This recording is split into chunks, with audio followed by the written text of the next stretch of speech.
Jays on Sportsnet. Presented by the all-new Honda Civic, now available with Turbo, the 2016 North American Car of the Year.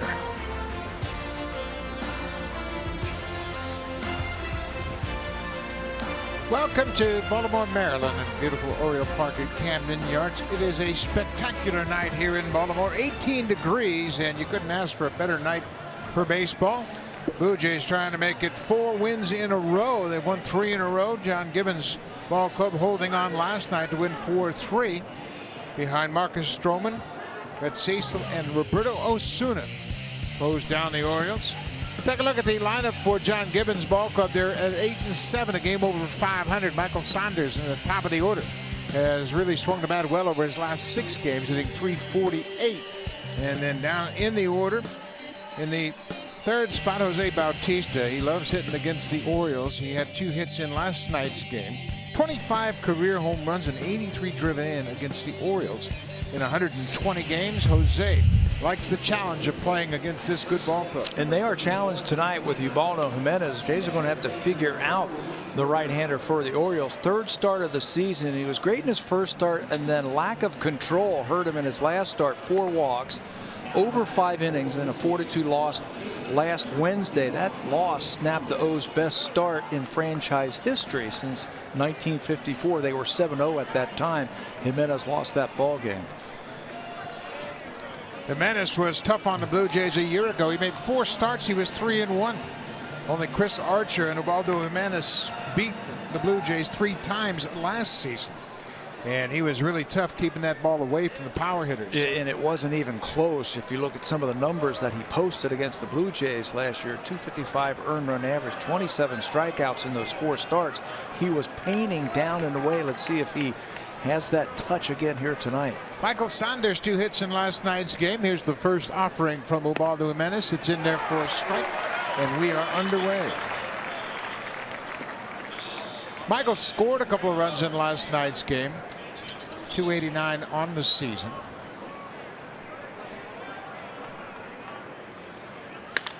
Line drive into center field, a base hit. He stayed on that outside pitch and drilled it into center.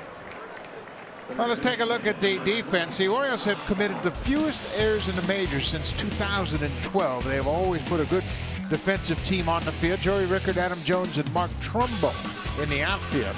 Gold Glover's at 3rd base and shortstop. Manny Machado, J.J. Hardy, Jonathan Scope at 2nd, Chris Davis, the big power hitter, at 1st, and Caleb Joseph behind the plate. And it's the modern Iron Man over there at 3rd base. They seem to grow him here in Baltimore. Manny Machado, current active major league leader in consecutive games started at 174 games for Machado. Of course, he's just a few games behind Cal Ripken, who played 2,632 consecutive games. He's got a ways to go yet. Just getting started. Donaldson and Machado, 2 of the best in the game here tonight. Joshua is over 3 with a couple of walks in last night's game.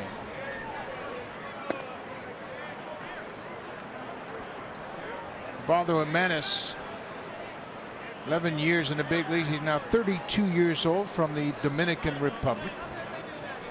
He signed with Colorado as an international free agent in 2001. A couple of those games that we were talking about Jimenez last year came right in this ballpark, and he couldn't have thrown 2 more beautiful games painting. And I mean painting that outside corner. His fastball was really good that day. It was a swing back, comeback fastball that he kept painting on the outside corner to the right-handers. And Blue Jays, the game plan tonight is to, hey, let's make him bring that ball up. He can't do it again. Hitting coach is trying to put together a successful game plan to diffuse the pitches of Jimenez. Donaldson pops it over the screen out of play. Well, one of the things they were saying is if he starts to do that, let's don't swing at that pitch early in the count. Let's see if he can do it consistently to each batter. If we go up there and start swinging at that outside fastball or that outside slider, if you're a right-handed batter and you start making outs early, let's forget about that. Let's try and make him throw more pitches, see if he can consistently get it over. Inside pitch there, fouled off by Donaldson. 2 balls and 2 strikes. Menace last year had a 9 strikeout game against the Blue Jays here on May 11th. 7 innings in a 5-2 win. He pitched good in this ballpark last year. He made 13 starts. He was 6-2 with an ERA just over 3.6. There's strike 3 call. Donaldson caught looking. And some of those pitches were just like that. They're basically unhittable to the right-handed middle of the order of the Blue Jays. He really handled Donaldson, Bautista, and Encarnacion. That's Caleb Joseph on the outside. Watch that ball come back. That's that swing back or comeback fastball that he'll start outside and it'll clip the corner. Jose Bautista had 2 hits in last night's game. 2 for 5 with an RBI. An even .300 for the season for the Blue Jays right fielder.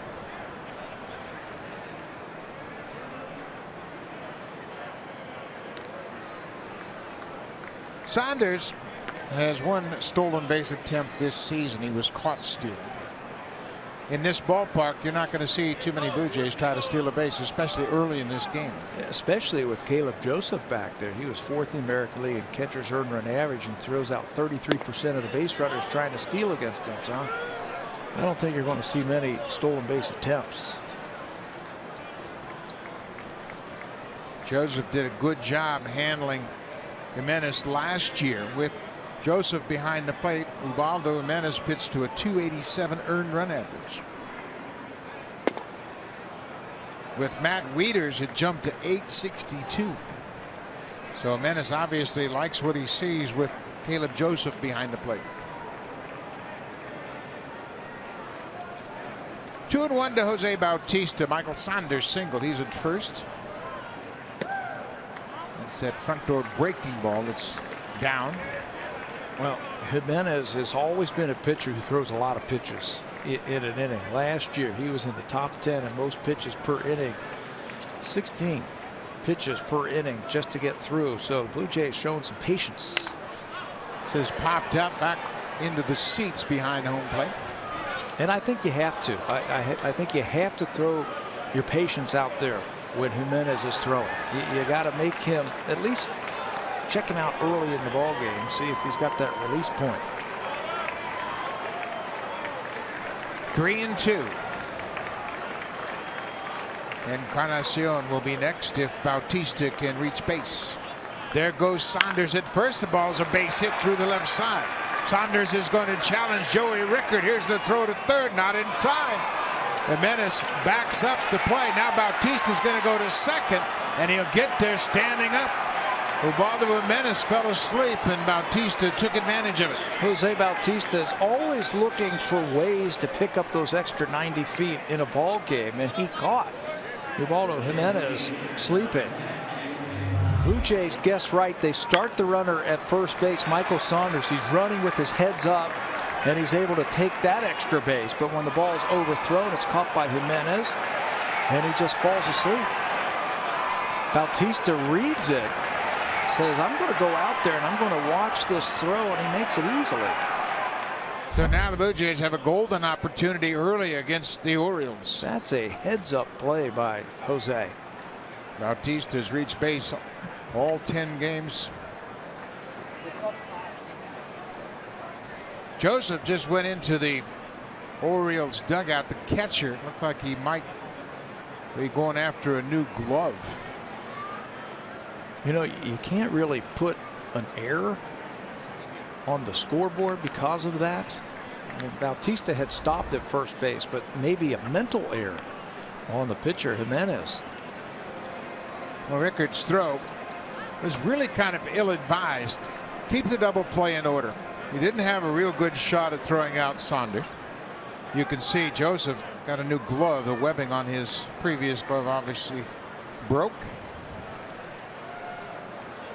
So Encarnacion, 1 for 4 last night. Line drive, throw to third, double play. Oh, the Orioles catch a break. Jimenez reacted very quickly, and there's the Gold Glover Manny Machado at third base to take his throw. A little soft liner back to the mound. Jimenez gloves it, looks to third, and there's Manny Machado. Double play ends the top of the first.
As the manager of the Baltimore Orioles, has won the Manager of the Year award 3 different times with 3 different ball clubs. Trying to get his Orioles back on track. The Birds have lost 4 of their last 5 games. Joey Rickard, top of the order. Manny Machado, Adam Jones, and Chris Davis. Chris Davis against R.A. Dickey, just 6 for 25. He has a couple of home runs. Dickey has struck him out 8 times, and right behind Chris Davis is the co-American League Player of the Week last week, Mark Trumbo. He's got a 4-game hit streak.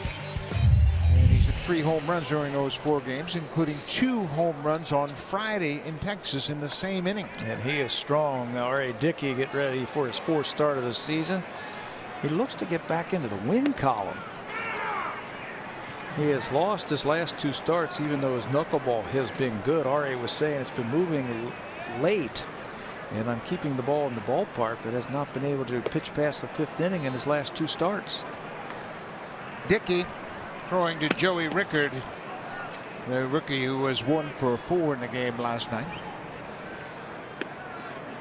It's inside, 2-1. R.A. has decent numbers against the Orioles in terms of batting average. He's only hit .239 against them in his career,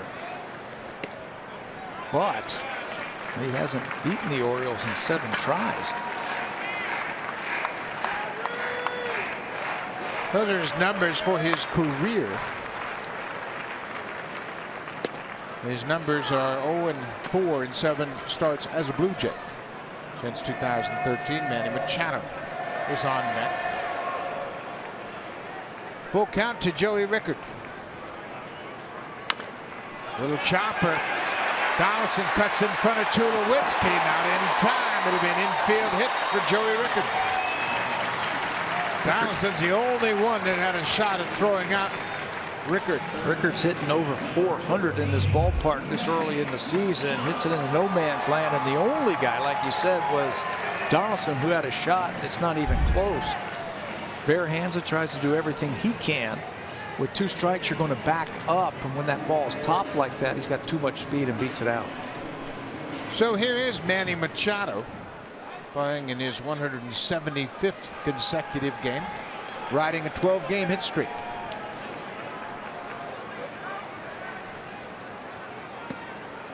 Machado homered and doubled in last night's game.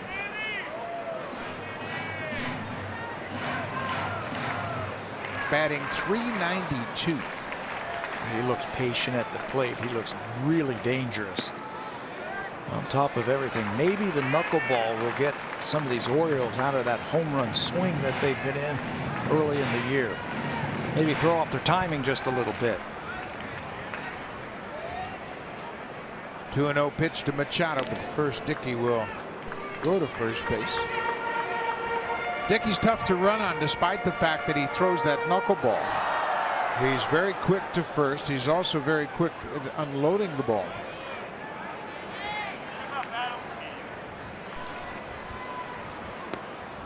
I think if you're the Orioles, you're not going to try to advance via the stolen base. They've only had 3 attempts all year long. They're the type of team that's going to just sit back and just swing. It's a lot like the Blue Jays last year. 3-0 pitch, one drive to the alley. That's going to get down and go all the way to the wall. Rickard is being waved around third. Saunders misses the first cutoff man. Here's Golan's throw, not in time. Manny Machado with an RBI double has extended his hit streak to 13 straight. Well, when you're swinging as hot as Manny Machado is, you got to give him the green light. It's early in the ball game, and chances are you're going to get a fastball from R.A. Dickey. That's exactly what he gets, and when he's that hot, he doesn't miss it. Saunders gets over, misses the first cutoff man, but there's Ryan Goins in the backup mode. He's not going to get him either. Rickard read that one quickly off the bat. Adam Jones.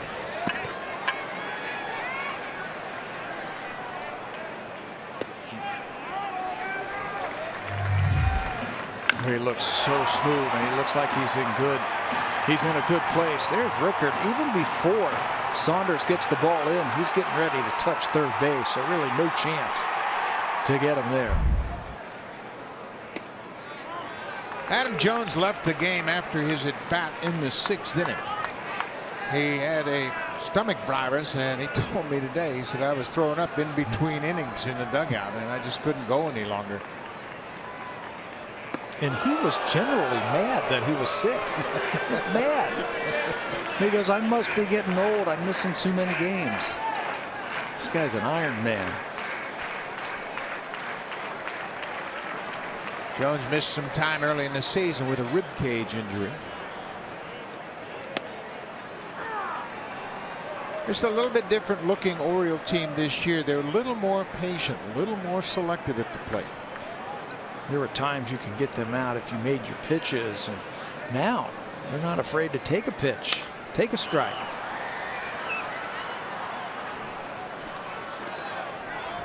Scott Coolbaugh, the hitting coach for the Orioles, is trying to get these guys to understand you got to hit strikes to be most effective. Adam Jones has always been among the leaders in swing percentage. He loves to swing the bat. 3-2 pitch, foul back to the screen. Jones missed about a week after he injured himself on a swing in Game 2 of the season right here at Camden Yards against Minnesota.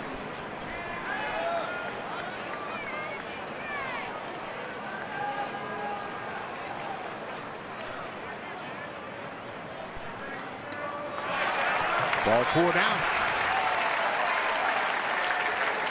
Single, double, and a walk. Let's take a look at the defense behind R.A. Dickey. In the outfield, Michael Saunders, Kevin Pillar, and Jose Bautista from left to right. Donaldson and Tulowitzki on the left side of the infield. Goins and Chris Colabello over at first tonight. Josh Tolley, of course, catching the knuckleballer, R.A. Dickey. You have to have good defense. I think when you play the Orioles, that's Michael Saunders in left field. You got a fly ball pitcher in R.A. Dickey and 7 right-handed batters in the lineup for the Orioles. He's already been tested once tonight. Big swing from Chris Davis as he fouls it on. You will get your share of fly balls with the Orioles at bat.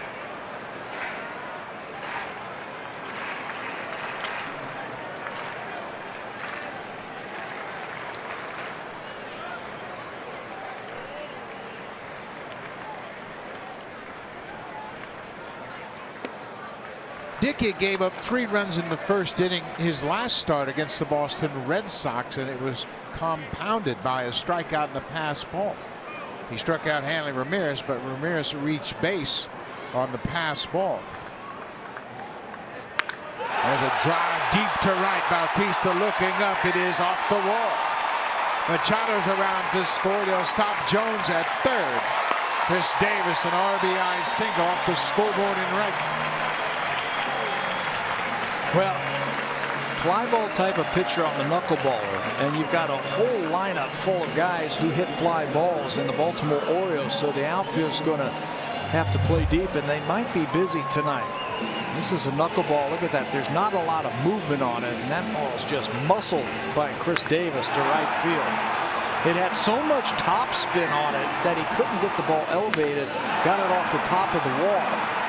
Ball got into the outfield and died about halfway up the wall, so it ends up being a long single for Davis, but another run scores. 2-0 Baltimore, still no outs. Mark Trumbo takes one down and away in the dirt. Trumbo has a 4-game hit streak. He's hit 3 home runs and driven in 6 over that stretch. Trumbo was named the American League Co-Player of the Week for his big week last week. He shared the honor with Jose Altuve of the Houston Astros. And he is some kind of strong. Shook his hand today, and I said, Mr. Trumbo, can I have my hand back? He crushed it. I'll tell you, what a fit, this guy with this team. He said the same thing. He says it just feels right. It feels like a team that I can really enjoy being around. I like my teammates. He's got a lot of respect for Buck Showalter. And this type of team with all the power that they have, he fits right in. 2-1. Ground ball. Donaldson at third. Second for 1. Back to first. Double play. Jones comes in to score. No RBI for Trumbo, and Dickey gets the double play, but he has once again given up 3 runs in the first. You know, you will trade a couple of outs to stop the bleeding for a run, and that's what Donaldson does. He's playing deep against the powerful hitting Mark Trumbo, so he just goes right around the diamond to get the 2 outs, empty the bases, and get a starting pitcher back into that windup. So J.J. Hardy, 2 outs, nobody on.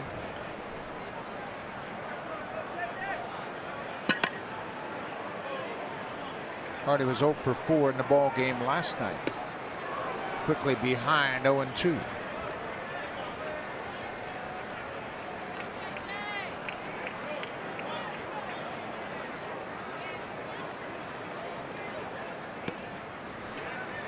Just off the plate outside.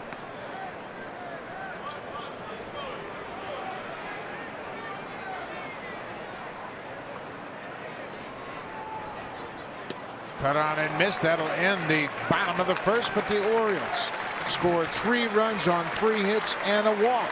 The Blue Jays got some work to do against the tough right-hander, Ubaldo Jimenez.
Blue Jays members, it's now time to log on to My Blue Jays and enter the following code, MBJ2283, to earn My Blue Jays points just for watching tonight's broadcast. The entry box can be found on your My Blue Jays homepage. Code must be entered by 11:59 tonight, but we will have a new code for you tomorrow. Buck? Thank you very much, Barry Davis. Blue Jays got some work to do against a tough customer in Ubaldo Jimenez. It'll be Tulowitzki, Colabello. and Ryan Goins. Tulowitzki and Ubaldo Jimenez grew up together in the Rockies minor league system. They started playing together in 2005. Tulowitzki signed out of college. Ubaldo Jimenez signed as an 18-year-old international free agent out of the Dominican Republic. But they came to the big leagues together for the first time in 2007. They both got a cup of coffee in 2006, but they became a big part of that World Series team in 2007. Jimenez got off to a great start in his career with the Colorado Rockies. I thought he was destined for superstardom. 2010 was his big breakthrough season. He went 19-8 with the Rockies with a .288 earned run average in Colorado. He threw 221 2/3 innings in 2010 and allowed just 10 home runs. Remarkable numbers, but all that being said, he finished up third in the Cy Young Award voting that year. He had a no-no, didn't he? Had a no-no against Atlanta early in the season. April 17th in Atlanta, he no-hit the Braves. Tulowitzki cuts on the inside pitch. The Rockies had a bunch of good players coming through the minor leagues at that time. Chris Iannetta, Seth Smith, Ian Stewart, third baseman. Aaron Cook started out with them.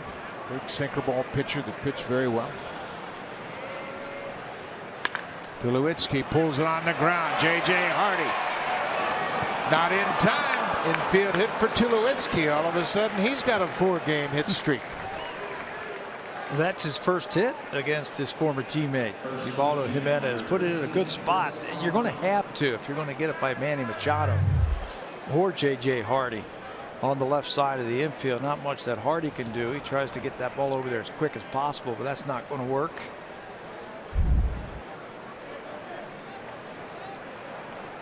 Chris Colabello did not play in the game last night.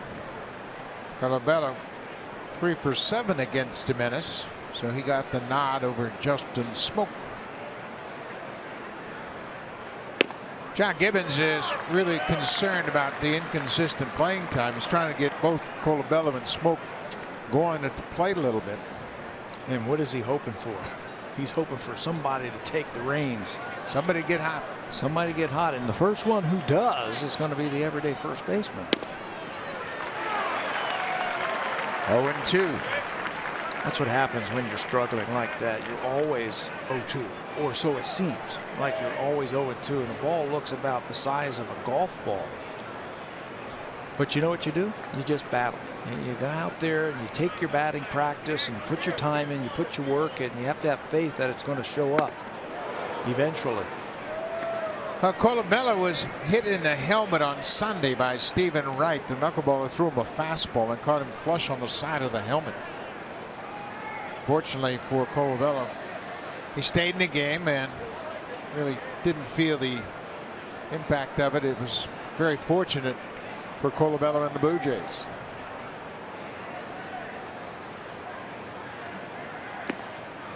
Down and away.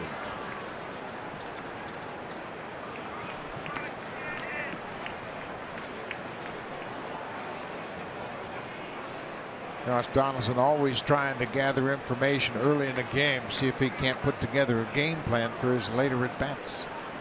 Jimenez has a splitter and a changeup, and he'll use both of them. He'll use them to righties. He's tough against lefties with it. Full count. Tulowitzki at first with an infield single. Ryan Goins batting 7th tonight. You don't normally see a pitcher that has a changeup and a splitter. Sometimes he'll use that splitter as their changeup, but he has both of them. He also has a fastball and a slider. He's got a good arm too. Ball 4. First 2 reach here in the second. Pat, you mentioned the pitches, and the real bread and butter for Ubaldo Jimenez is that split finger pitch. There it is at 111. in 2016. The opponent's batting average versus the splitter 145, 188, and then all the way down to 111 last season. And he gets a lot of strikeouts with the splitter. Last year, 37.5% of the strikeouts came with that splitter. It's got great tumbling action as it makes its way to the plate. Ryan Goins goes after the first pitch, squibs it up the third base line. Caleb Joseph makes a nice play. Goins hit it right out the end of the bat. It acts like a sacrifice bunt.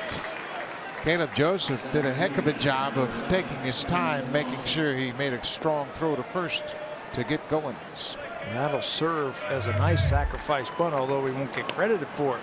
Right off the end of the bat. And there's Caleb Joseph. He was 6th in the American League last year in fielding percentage, 996. Shows off why he was so good. He was quick, took his time, got rid of that mask, and made a strong throw over to first base. Kevin Pillar now with runners at second and third, and there's the first breaking ball we've seen, that big overhand curveball in their first strike. Kevin went 0 for 4 last night.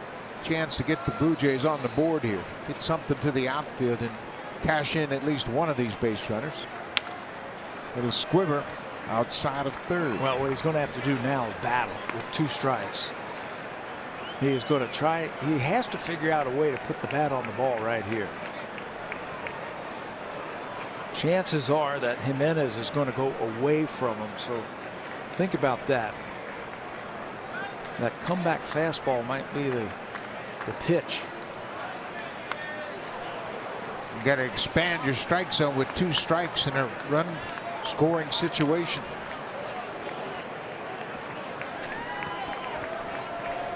Ground ball up the middle. They'll get you one.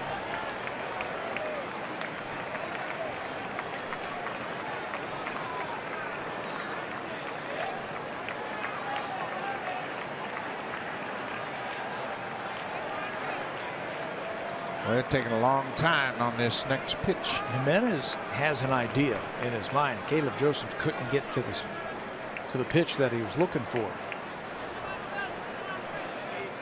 0-2. Upstairs. Pillar was conscious of that outside pitch and almost walked into that one. Yes, he was. He knows where they want to get him out, away. And that fastball just got away from him.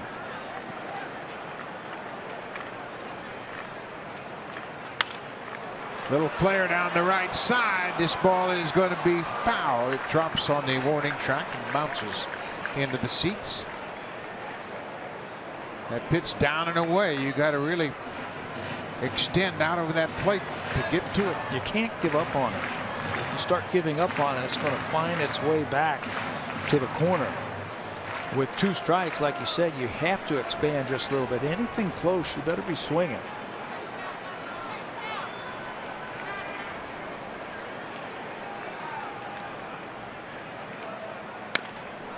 Oh, what a good job by Pillar. That ball was inside. He was looking away. It started inside off the plate, but he was able to foul it off. That's an emergency hack right there. That's how you keep that at bat alive.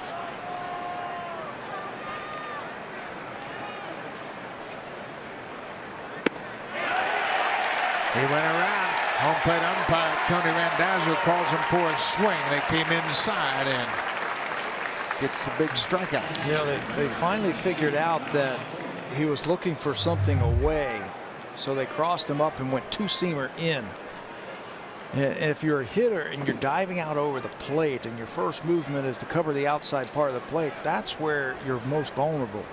That ball inside there, tough to hold up, and then pick up a big strikeout.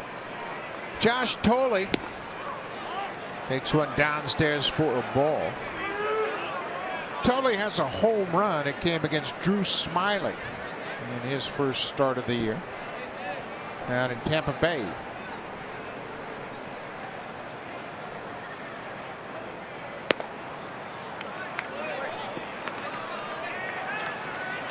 Kevin Pillar looking for Thole to pick him up right here. He's the biggest cheerleader that Tolle has right now. Base hit right here. Blue Jays are right back in this thing. You know what makes Ubaldo Jimenez so difficult to hit is his windup. If you start looking for the baseball, it's got a tendency to mess up your timing.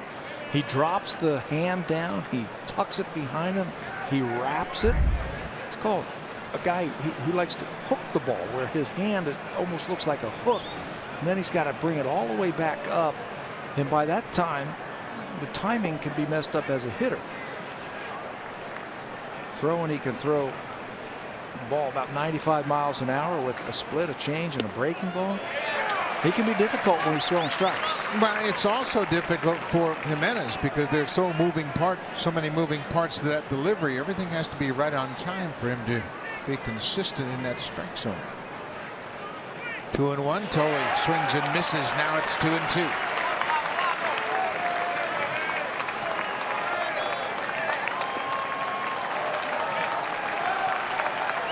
Tulowitzki's at third. Colabella at second. Foul out of play. Blue Jays got the first two aboard with nobody out.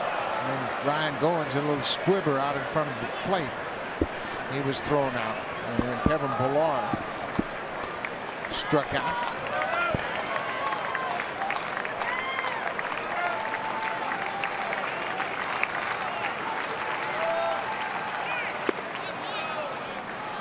Full count. Blue Jays have won 3 in a row. Michael Saunders is on deck. Singled in his first at bat.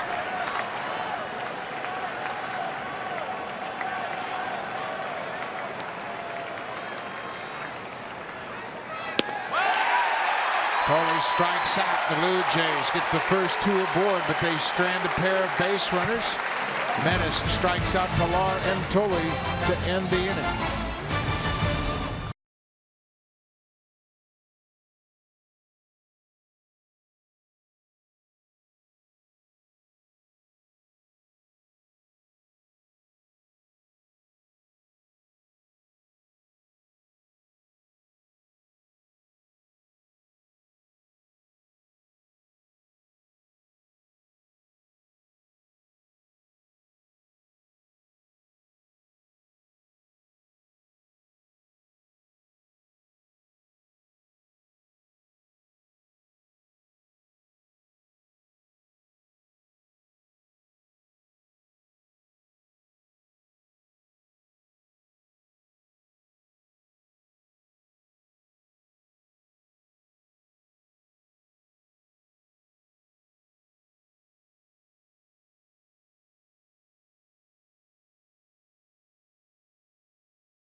Secret that R.A. Dickey has been a slow starter. In fact, since joining the Blue Jays, he is 5-11 with a .490 ERA in 19 April starts. I had a chance to talk to R.A. about his slow starts yesterday, and he said unlike previous years, this year feels different. He really likes the way his knuckleball is moving. He feels much healthier, and he also feels he's been a victim of bad luck. And as we saw from the first hit of the game, it was a bit of a squibbler that he was unable to get that first out, and it just snowballed into something bad. He also points out he's allowed just 1 home run so far this year, so he is actually happy with the way he's throwing. He's just not happy with the results, and it's very confusing. He says it's always important to trust the process, and right now that process has gotten him into some trouble, Buck. John Barry, and you're right, he's throwing a very good knuckleball. He's given up 1 home run. That was to Steven Souza Jr. in the first start of the season for R.A. This ball is drilled a mile, but it's hooking and goes foul off the bat of Jonathan Scope. R.A., excuse me, Buck, was also the victim of that funky triple, if you will, of the Boston Red Sox. Remember, Hanley Ramirez dumped that ball in front of Jose Bautista, bounced over his head somehow on the carpet, and a couple of runs scored, and he charged with 3 runs in that inning also. Dickey throws that slow knuckleball that time and gets a strike. It's 1-2 to Scope leading off the second. You know, that is one way that he can combat some of these big hitters. Change speeds with that knuckleball. Fly ball into right. Bautista is there. One down. Let's check in with Jamie Campbell.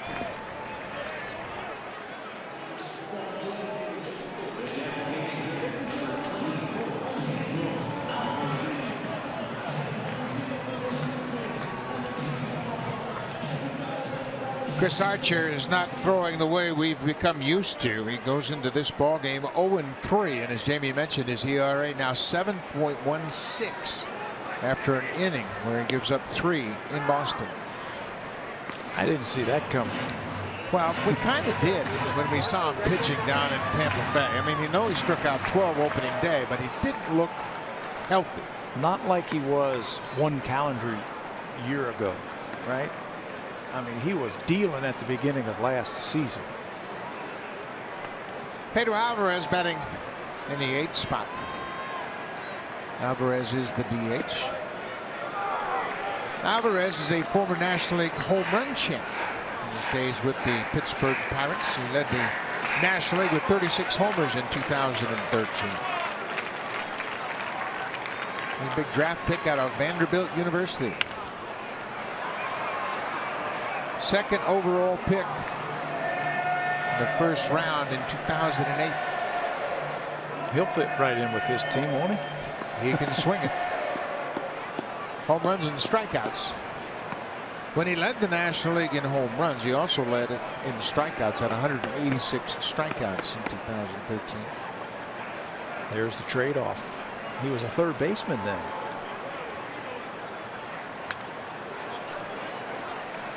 Played 3rd base for his first 5 years in Pittsburgh. He committed 27 errors in 2013 and 25 more in 2014, and they moved him to 1st. Fly ball, shallow left field. Michael Saunders is there. 2 down.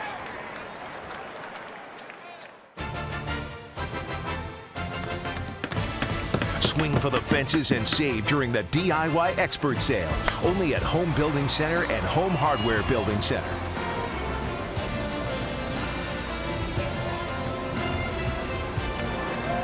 A little cheese for your nacho tray.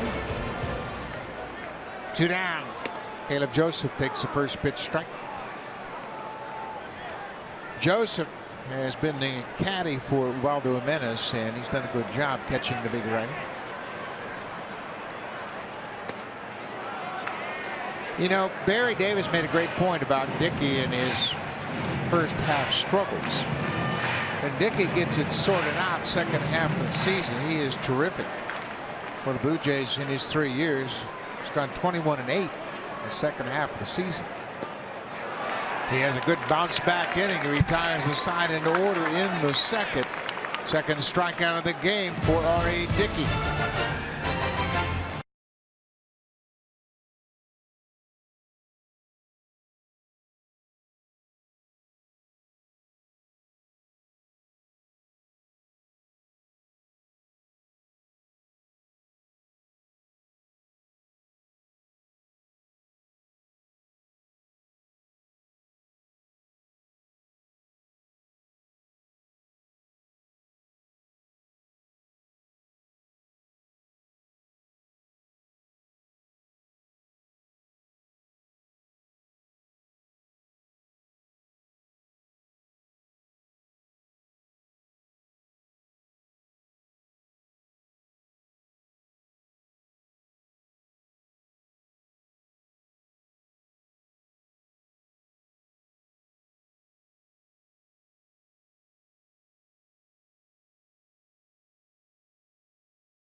chance to share your passion for Canada's team. There are only 10 days left to sign the Blue Jays fan board and have your cheer included in the Players Tunnel at Rogers Center. Visit RogersCelebrates.com for details. Buck, the players do notice that, and they really enjoy having all those signatures there.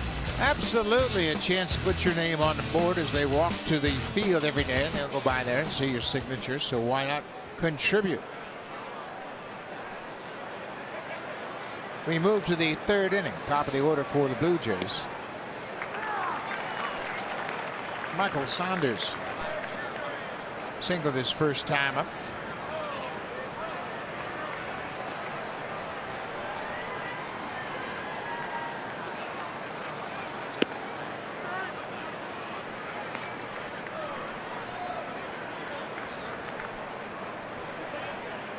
Michael's starting to get it together a little bit. Last 7 games have been good for him. Pat, it's so difficult early in the season. You play some games where it's a little bit cold, as it was over the weekend in Fenway. You don't feel much like hitting, and pitchers generally have the upper hand early in the season. How about you start in spring training where it's nice and hot, your body feels great, you get loose real easily. Very easily. Then you go and you play in some chilly weather and you just never seem like you can get loose. I think that's one of the reasons Adam Jones had some rib problems. That guy's never hurt, but you play in that cold weather and, you know, one false move and the next thing you know, you're either finding yourself on the disabled list or you have to sit out a couple of days. Blue Jays found that out the hard way last night with Jesse Chavez. He'd been over and something happened in his back and he was unavailable yesterday. Yeah, just a little change in the weather. It was cool and windy in Boston for those 4 games over the weekend. And you can try to stay bundled up, but you get up, you throw a little bit, then you cool off, muscles tighten up. Michael Saunders on base again. So Josh Donaldson will step to the plate. He was caught looking at strike 3 his first time up. And you talk about some all-star third basemen. Look at this list of third basemen in their OPS. That's their on base plus their slugging percentage, a true measure of a guy's production. And Manny Machado's #1, Josh Donaldson #2, Nolan Arenado, another great young third baseman who can swing the bat and he can field also. I got to put him in that category of these 2 guys. The best in the business. Josh Donaldson has 5 home runs, and 3 of those have come with at least 1 man on base. He also has a grand slam so far this season. 41 home runs a year ago. He's looking for something off speed from Jimenez, and he keeps dishing him fastballs. Struck out his first time up on a fastball. Line drive to center. Jones almost in his tracks. 1 down. Let's check in with Jamie Campbell.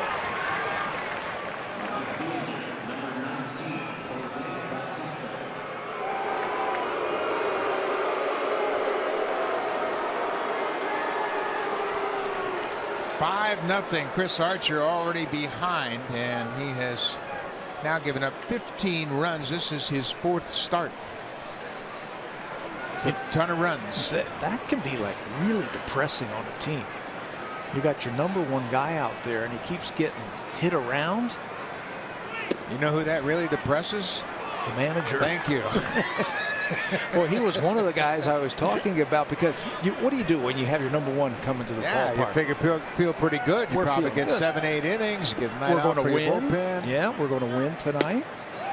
And then he gets hit again and you're like, wow.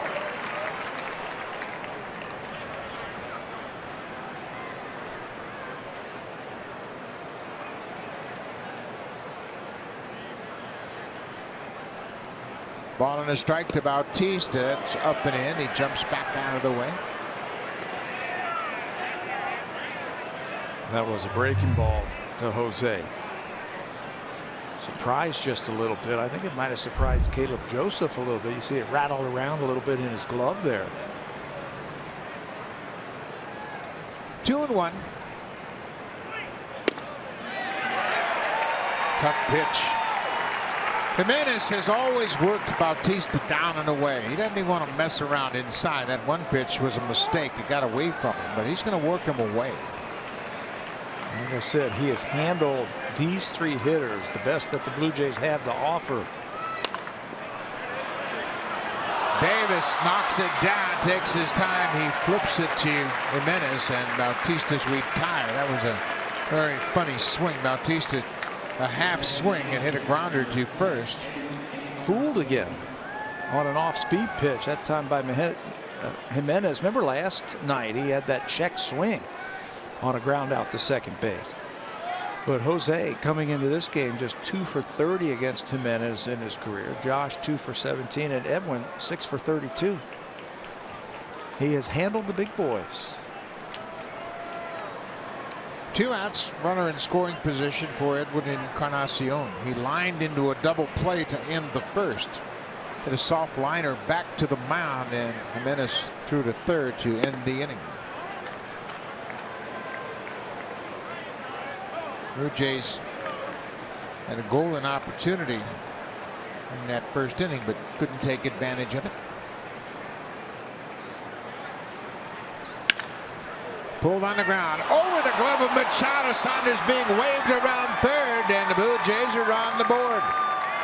Well, Machado looked like he got there in plenty of time. The ball took a funny hop, bounced over his glove. It's an infield hit that goes through left field, and Encarnacion picks up the RBI. That might be the only way you get a ball by him. It looked like it hit the lip and stayed down off the bat of Encarnacion. Watch it.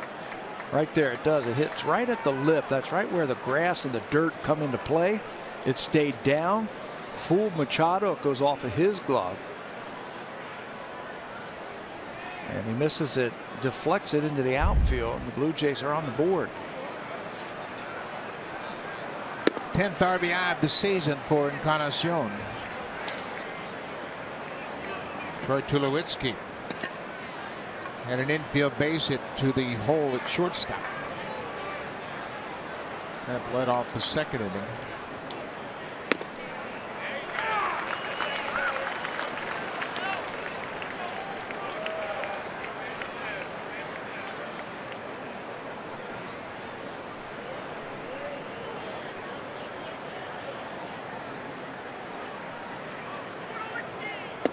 Tulowitzki and Ubaldo Jimenez, teammates in 2010, both had terrific seasons that year. Jimenez finished third in the Cy Young voting, and Tulowitzki finished fifth in the MVP voting. Won a Gold Glove and was the Silver Slugger at shortstop.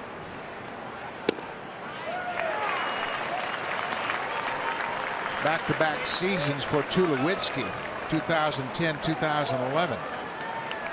Almost carbon copy seasons. He was an All-Star, Gold Glover, and a Silver Slugger in both 10 and 11.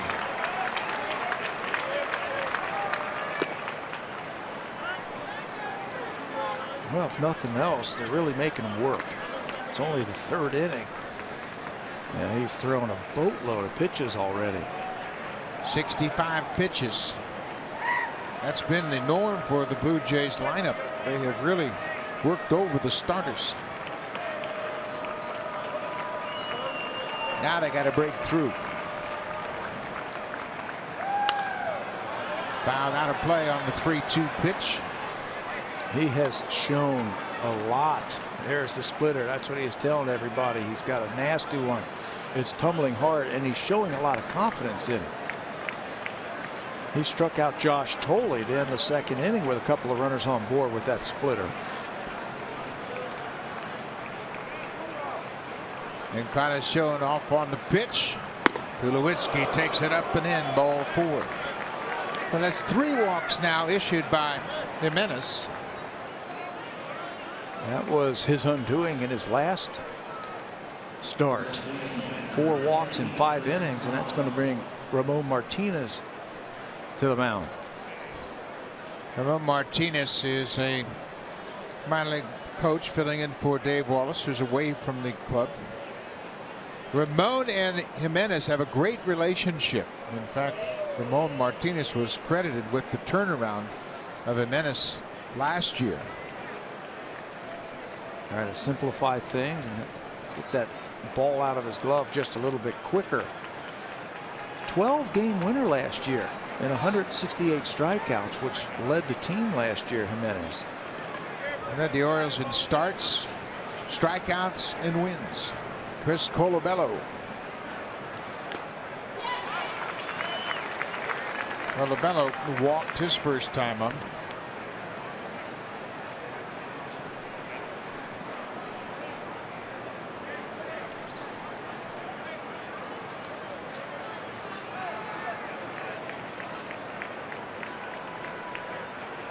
Blue Jays have gotten on the board here in the third. Good cut by Colabello.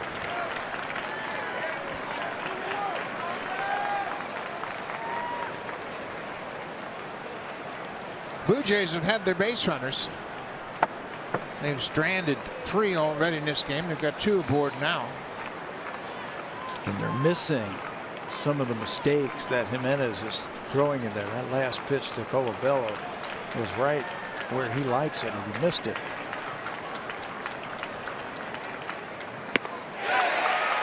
Comes back and strikes out Colabello. Blue Jays will leave a pair, but they break through. Edwin Encarnacion with an RBI single. It's 3-1 Baltimore. The strikeout has gotten Jimenez out of the third.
Fans, the Jays Care Foundation does a fantastic job, and to keep up to date with some of the important Jays Care events throughout the season, including the Sportsnet Jays Care broadcast auction on May 18th, have a look at the Jays Care events calendar for 2016 by going to jayscare.com. That auction, always a great event on Sportsnet there, Buck. It sure is. Ivanka Osmak does a terrific job as the hostess for that Jays Care on-air auction, and we're looking forward to that next month. All right, Dick, you got to run back. It's 3-1 Baltimore. Top of the order for the O's. Joey Rickard had an infield base hit, came around to score in the first.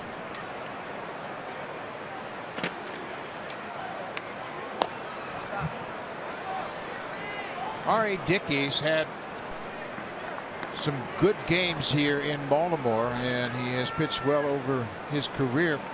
In 2012, he had back-to-back one-hitters, and they came both against the American League East teams. On June 12, 2012, at Tampa Bay, he threw a one-hitter, and then in his next start at Citi Field in New York, he one-hit the Orioles.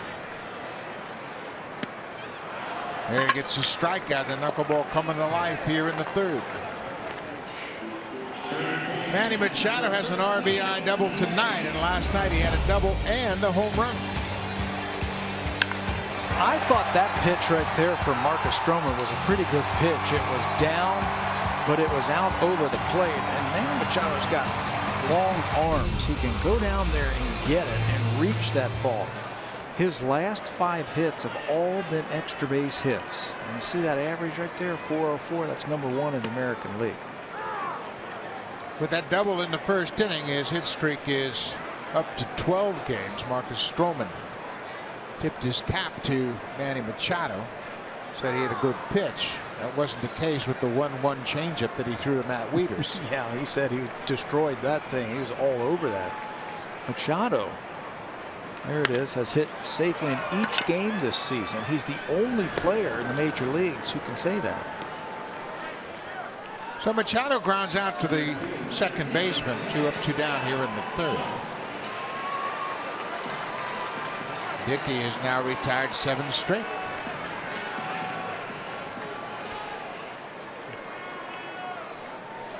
Adam Jones walked in the first.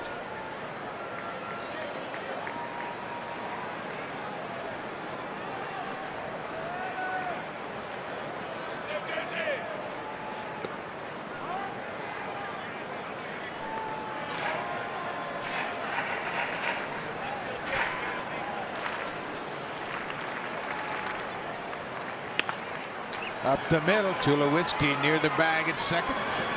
Good inning for R.A. Dickey. 3 up, 3 down. No problem here in the third. We'll go to the fourth. Orioles with a 3-1 lead.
Fans, the WestJet Blue Jays Flyaway Contest is now on. Enter for your chance to cheer on the Blue Jays in Boston with WestJet. Go to BlueJays.com/WestJet Flyaway to enter. Buck, of all the ballparks we see Blue Jay fans in, I don't think anything's cooler than seeing Fenway packed with blue. It is a great atmosphere, and it certainly was over these last 4 games we played there, 3-day games, and it was quite unusual. We had a 4 o'clock start, a 1:30 start, and an 11 a.m. start. We hit for the cycle there. You know what? 4 games there. A night game, 7, a 4, yeah, a 1:30, and 11. Every day it kept getting earlier and earlier. Messed up my sleeping patterns. You'll catch up here. 2 night games, and then we leave after the game tomorrow night. There's a curveball that may have been off the plate outside, but Jimenez gets the call. We haven't seen too many of those from Jimenez.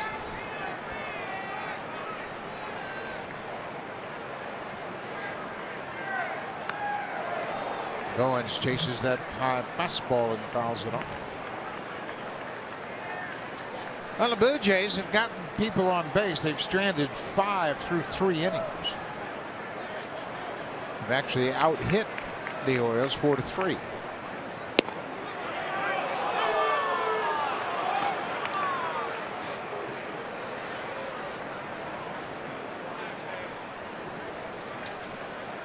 R.A. Dickey's really zeroing in on that knuckleball now. It's dancing for him.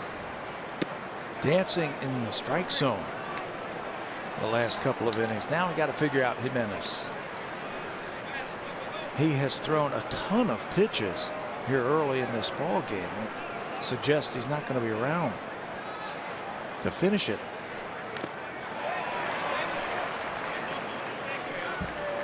Jimenez has won 101 games in his career. 56 of those wins came as a member of the Colorado Rockies, including that no-hitter in 2010.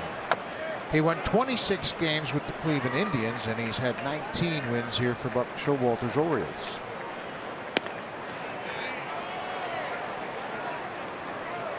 Tulowitzki and Jimenez played together for about 5.5 seasons with the Rockies before Ubaldo was traded to Cleveland. That was July 30th, 2011.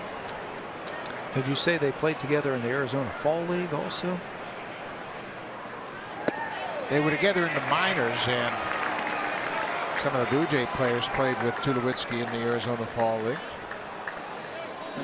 A leadoff walk. Let's check it with Jamie Campbell.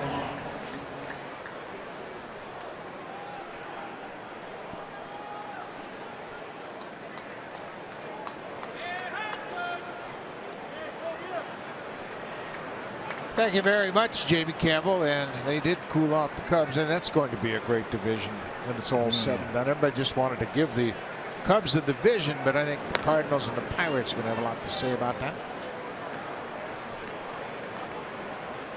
Chicago, that's just their 4th loss. They are 11-4. Cardinals are 8-7 now with that win.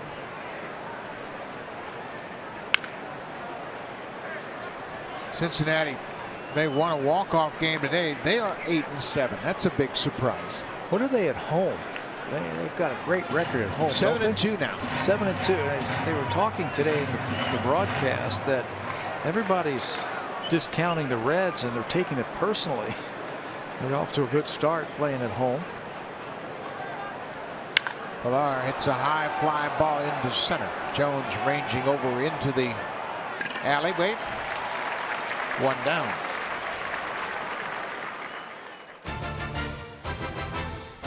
The all-new Honda Civic, now available with Turbo, the 2016 North American Car of the Year.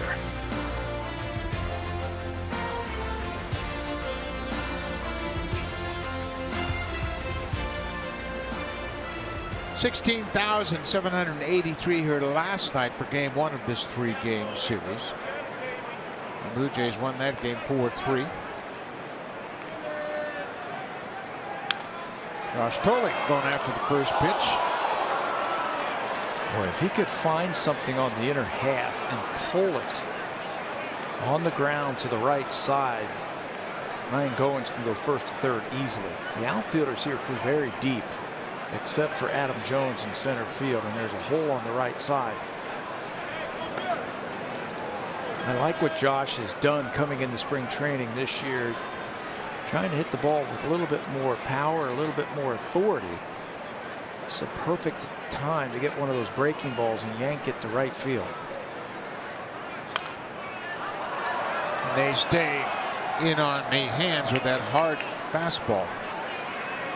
You set up your defense to play a hitter the opposite way. You better not throw him anything soft.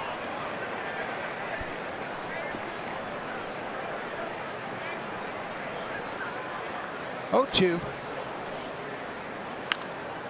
Another pitch inside. You know, it was interesting his last at bat. They went hard stuff, with a couple of runners on, and finally got to 3-2. I said, okay, Josh, be ready for this one. What did they throw him? A splitter. I mean, it was nasty, too. That's just not fair when you play once every 5 days.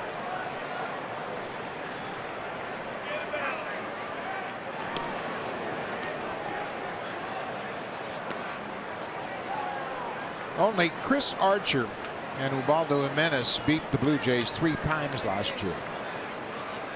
Blue Jays, of course, had a great season. There's that splitter. Ubaldo 3-1 in 4 starts against the Jays. Chris Archer was 3-2. Hard throwing right-handers with great secondary stuff. That's what was giving the Blue Jays problems. Tough pitch. Good take by Tolley. 2 balls and 2 strikes. Tell you one thing, they are making Jimenez throw. He has thrown 85 pitches with 1 out here in the 4th.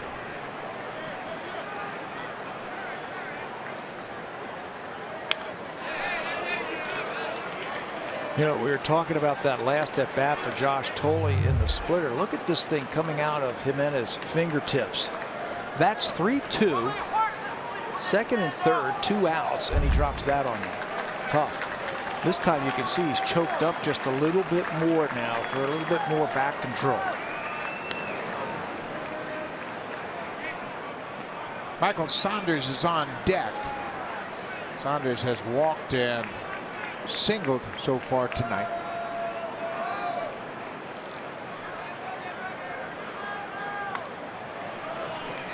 Tolley's putting up a battle. He has had to handle some nasty pitches in this at bat.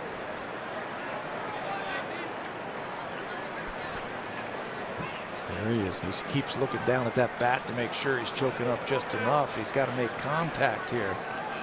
Get on top of the plate. There goes Goins. Cut on and missed. The throw from Joseph, not in time.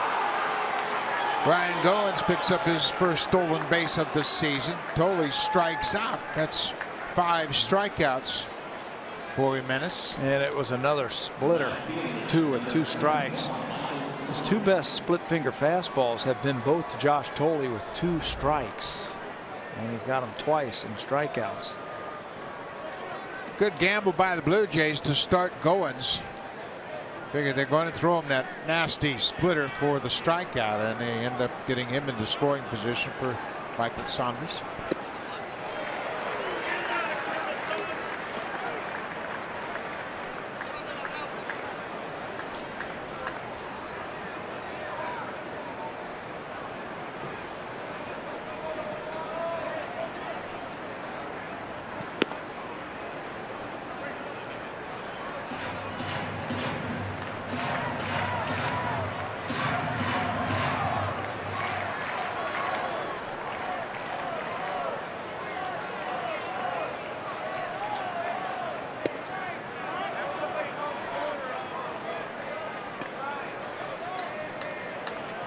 Jimenez won't throw too many pitches over the heart of the plate. He's going to try to get you to chase that splitter down out of the strike zone. Great patience so far tonight by the Blue Jay hitters. I mean, great patience. Jimenez in his last start lasted just 5 innings. He threw 104 pitches at Boston against the Red Sox.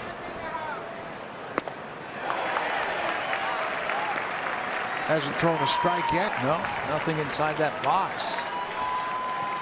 It'll be nice for him to get on for that guy right there, Josh Donaldson. Full count, 2 outs. Caleb Joseph asked for time. The catcher wasn't sad as Jimenez was about to deliver the pitch.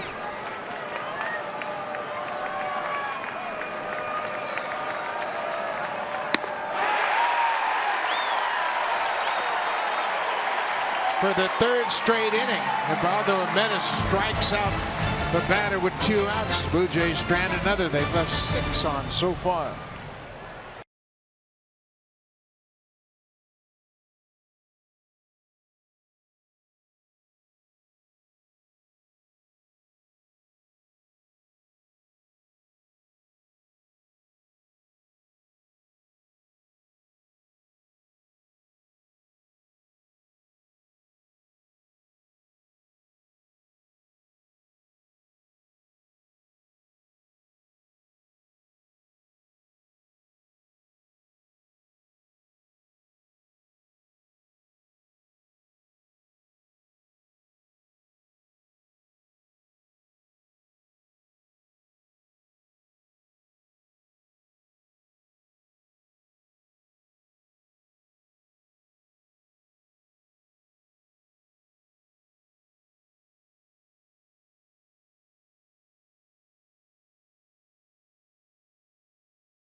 TV Premium, the #1 live streaming sports service, delivers everything you have come to expect and more.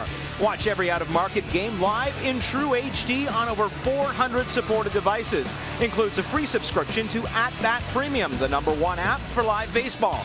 Blackout and other restrictions apply. Visit MLB.tv for more details. Buck? Thank you very much, Larry Davis. That number 22, of course, belongs to the Hall of Famer Jim Palmer. Just beyond the stadium out in the plaza at the end of Utah Street.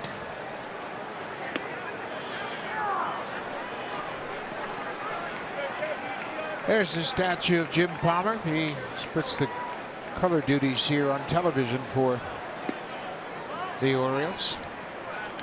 They have an award in the minor league system called the Jim Palmer Award. Minor League Pitcher of the Year. Minor League Pitcher of the Year. That's cued off the end of the bat. It'll be a foul ball off the bat of Chris Davis. Davis had a ringing single off the wall in right. His first time up, I mean, he hammered it high off the wall. Bautista got it back in to keep him to a single. He's got that uppercut that helps him get the ball in the air to help him hit home runs. But that time it created so much topspin, couldn't get the ball elevated enough to get it over that high wall in right field. He's got power everywhere.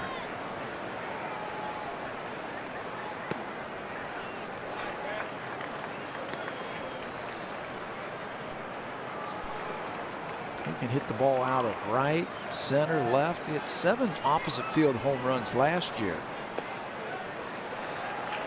He's tailor-made for this ballpark. It took him a long time this offseason. He was a free agent. It took him a long time to sign with the Orioles. That's a pretty good pitch. Dickey wanted it.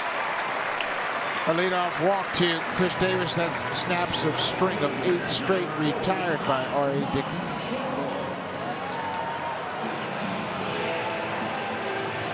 There's that patience that we were told about the Baltimore Orioles, a little bit more so this year than in years past.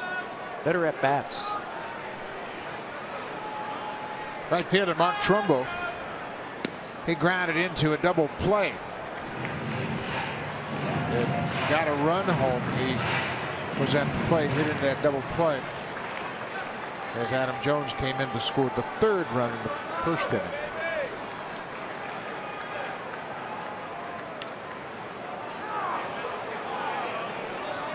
He takes his strike. Trumbo had that 2-homer inning on Friday in Texas. The 7th inning, he became the first Oriole to hit multiple home runs in the same inning. Ground ball. Tulowitzki shovels it to Goins. Back to first. Trumbo has hit into another double play. Now the pitcher's best friend right there. A leadoff walk to Chris Davis. You got another home run threat at the plate. Hit him to get that ball on the ground. Let your defense do the rest. That's as easy as it comes right there. 6-4-3. This has turned into quite a double play tandem. Tulowitzki and Goins. They haven't played many games together, but they have really developed a bond. J.J. Hardy struck out to end the 1st.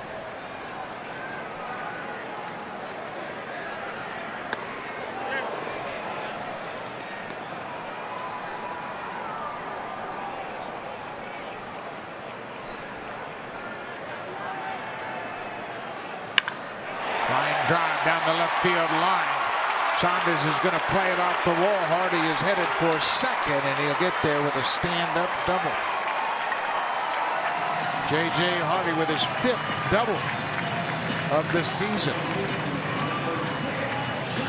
He is hitting the ball harder this year. His hard contact rate is a lot harder this year. This time, head down, and he rifles this ball to left field for extra bases. He can start cruising into second base right there. Big double play off the bat of Trumbo. Saves R.A. Dickey a run. Jonathan Scope chases that first pitch.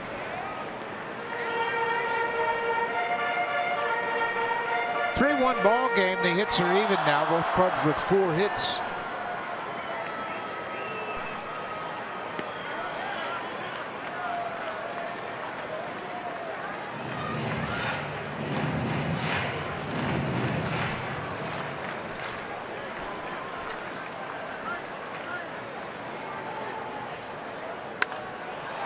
Popped up. Tolley takes the mask off behind home plate, and that'll end the inning. Orioles leave a runner. We'll go to the 5th. 3-1 Baltimore. Now time for a Blue Jays Central update. Here's Jamie Campbell and Greg Zahn in a Samsung broadcast studio.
Manager John Gibbons visiting with his second baseman Ryan Goins. Goins in the middle of 2 double plays already defensively.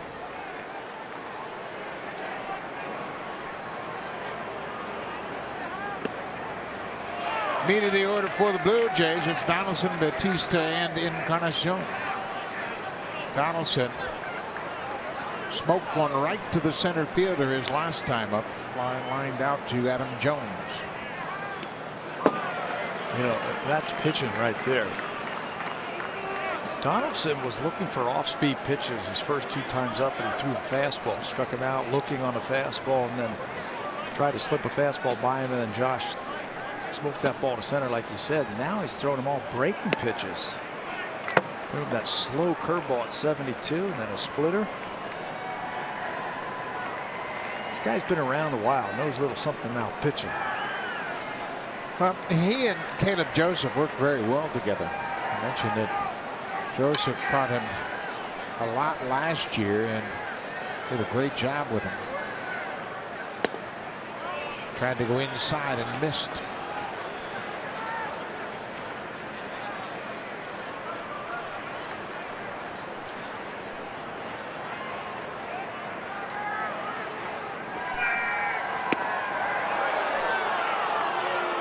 He's throwing him the kitchen sink in this at bat.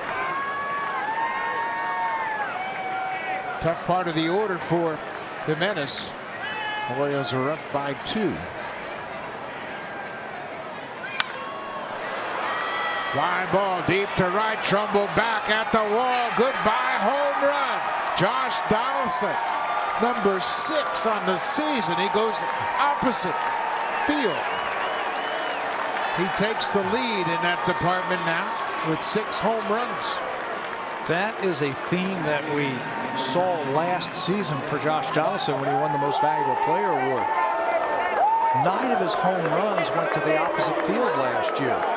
The leader was J.D. Martinez and Ryan Braun with 11 each. Josh had 9, and I believe that's his first of this season to right field. Bautista with a mighty cut fouls it back. Pitch out over the plate. That's the pitch that he struck out on, that comeback fastball. That time he was waiting for it. That was pitch number 100 that he sent out of here. And it's just the 5th inning, and see you later.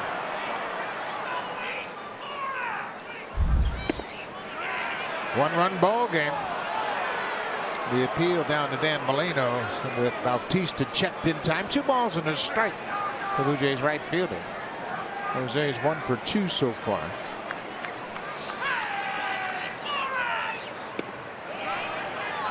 Won't chase that splitter.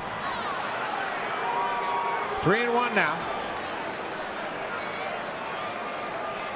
Jimenez near the end of the line. He's got to deal with the big bats in this Blue Jays lineup.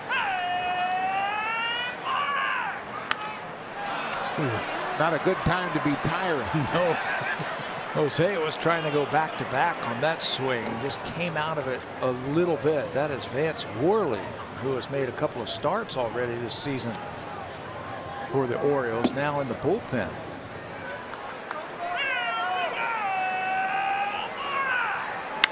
Bautista rockets it right to J.J. Hardy. Hit it on the nose. J.J. didn't want to get in front of that one. That ball was scalded by Jose, and J.J., owner of 3 Gold Gloves, say, I better play this one off to the side. Got to him quickly. 1 out.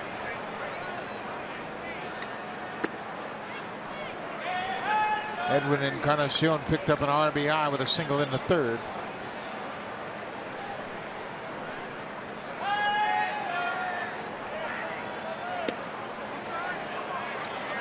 Third time through the order.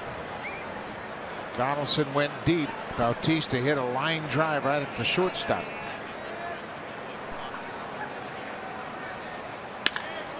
Ground ball. This time Machado has it. Across the diamond, 2 down.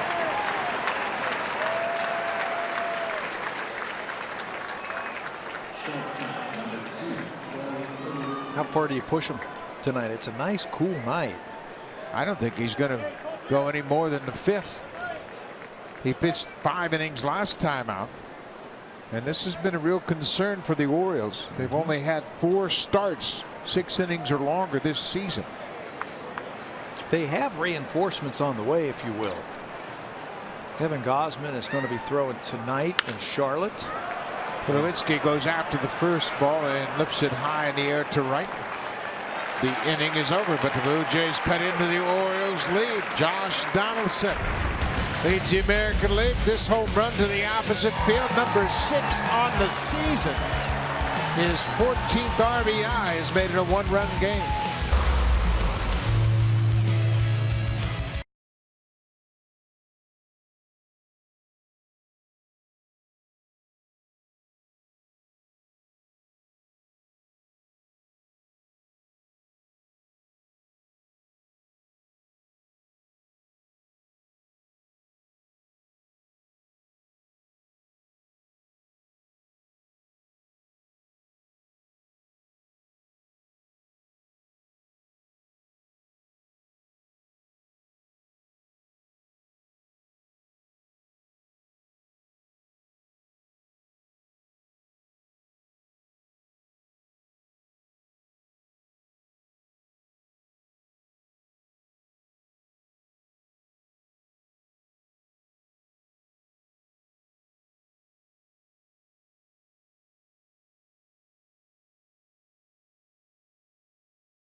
Blue Jays on Sportsnet. Presented by the all-new Honda Civic, now available with turbo. the 2016 North American Car of the Year.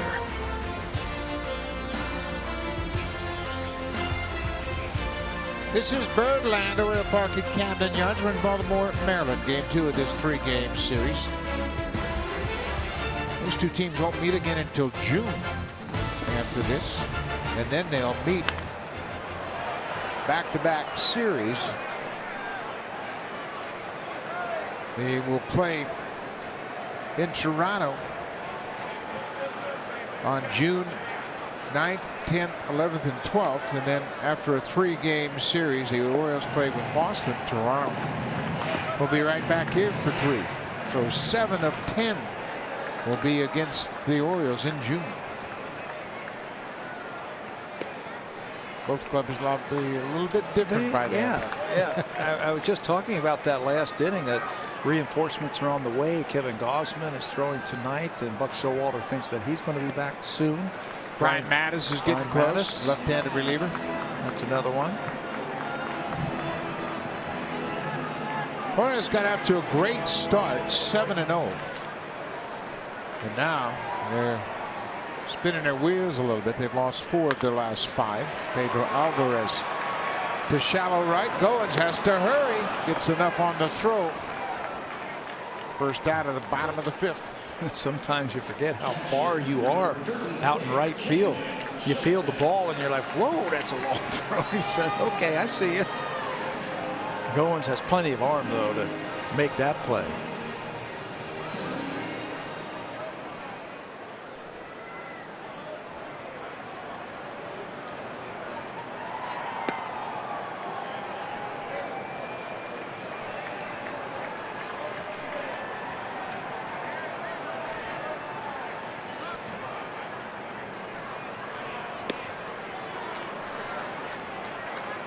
Orioles have a formidable bullpen back into the bullpen, and Brad Brock looks like he's going to be the first out of the bullpen.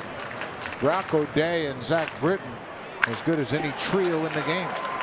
Tulowitzki takes it on a hop, long throw. 2 down.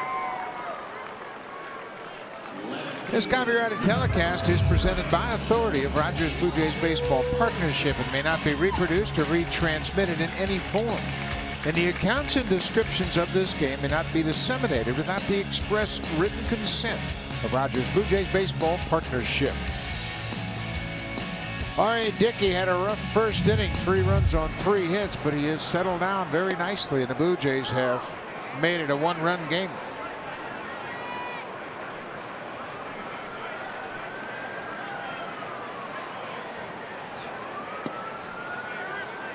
Joey Rickard, 24 years old. He was drafted in the Rule 5 draft by the Orioles from Tampa Bay in December. He started the season last year in Double-A Montgomery, played 65 games, was promoted to Triple-A. Played in 29 games at Durham for the Rays Triple-A team. And then went to Winter Ball. He played 50 games in Winter Ball. So how many is that? If you add all those games up, how many did he play in last year? He says going back to spring training, he figures he played 170 games. Yikes. You know, it served him well. He went to spring training fresh off Winter Ball and won a job. Plus you go down to Winter Ball and there's scouts down there and they're always looking for ball players. I'm sure that's really solid. One thing right? about Winter Ball is the intensity. When I asked him, he had not played in the big leagues. He said they told me it was going to be intense, and it was a blast. Manny Machado, Dickey would love to see him lead off the 6th.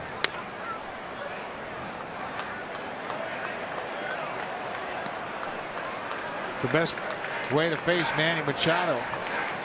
Either 2 outs and nobody on, or leading off an inning. Yeah, I don't want to see him coming up with runners on base. It's just too hot. I'd rather face him 2 outs, nobody on. 3-2. Another foul back to the screen. Or better still, how about take the night off? Let somebody else play. Of course, you know this is his 175th straight game, so he doesn't take nights off. We were talking about that before the game. 174 consecutive games, and A little bit off of the big league mark. Oh, what a play by Colabello. He takes a hit away from Joey Rickard, extending high up to his right. That closes out the inning. And that's a big out for R.A. Dickey. Watch Dickey jump up in support of Colabello. He helped him out.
Arthur has gotten to the bullpen. This will be Brad Brock taking over here in the 6th inning. And the bullpen has been a real bright spot for this Oriole ball club. Well, you mentioned it, that these three guys that can come out here. This is what they did in 2015, a 203 batting average for Brock, 65 innings and a 152 earned run average for Darren O'Day, setting up Zach Britton and his ERA of 192 with 36 saves. They're tall, they're strong, they've got great stuff, and they're all different. All three of them are different. Brock throws hard. He's got a mean sinker and a changeup. Darren O'Day comes from down under, and Zach Britton might have the best sinker for a closer in the American League. So there are the numbers for Brock, and O'Day is right behind him. Yeah, they got a lot of confidence that they can close out games. It's a one-run game as we start the 6th. It'll be Colabello, Goins, and Pilar for the Blue Jays. Chris Colabello with a walk and a strikeout so far.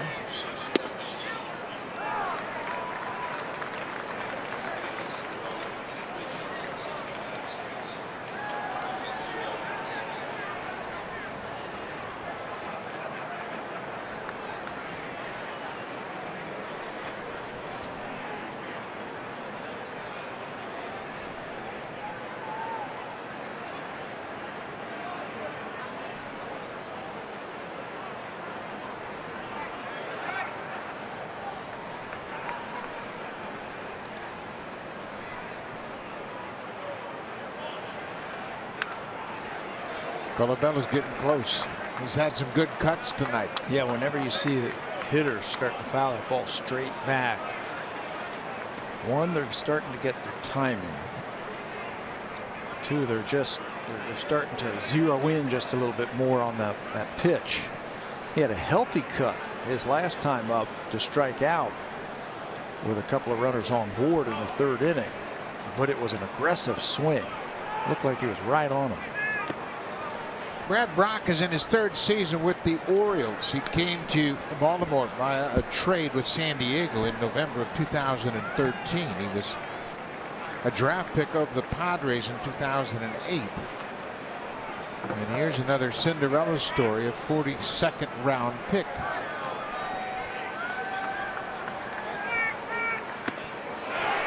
Colabello tries to check and goes around. One down. Let's check in with Jamie Campbell. Second baseman, number 17, Ryan Reynolds.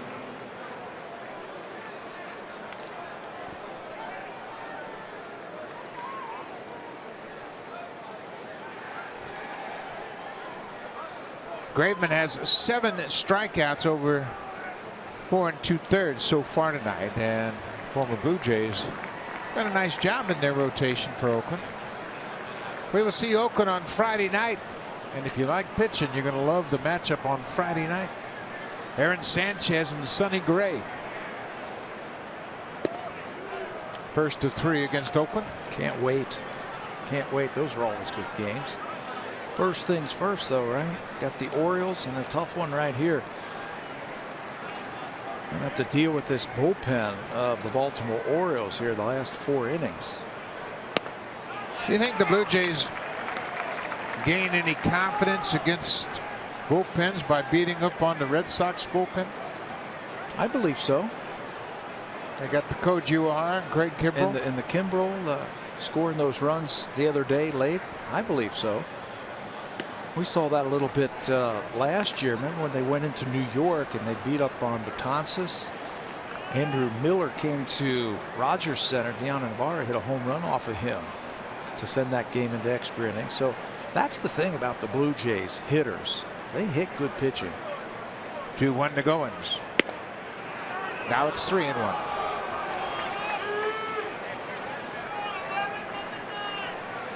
Brad Brock, 29 years old. Actually, he just turned 30 on the 12th of this month.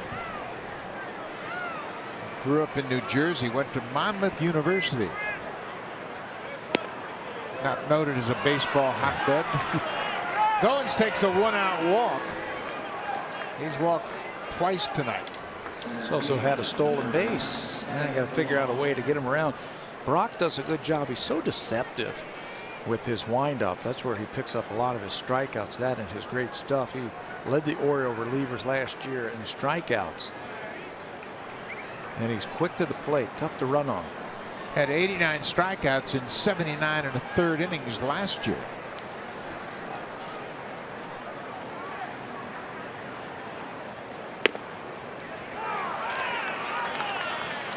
All of these bullpens have hard throwers. Boston, New York, Baltimore. I guess Tampa Bay would be the one that doesn't have a real flamethrower down there. Blue Jays, of course, have Osuna. Tampa had it last year, but they traded Jake McGee and Boxberg was hurt.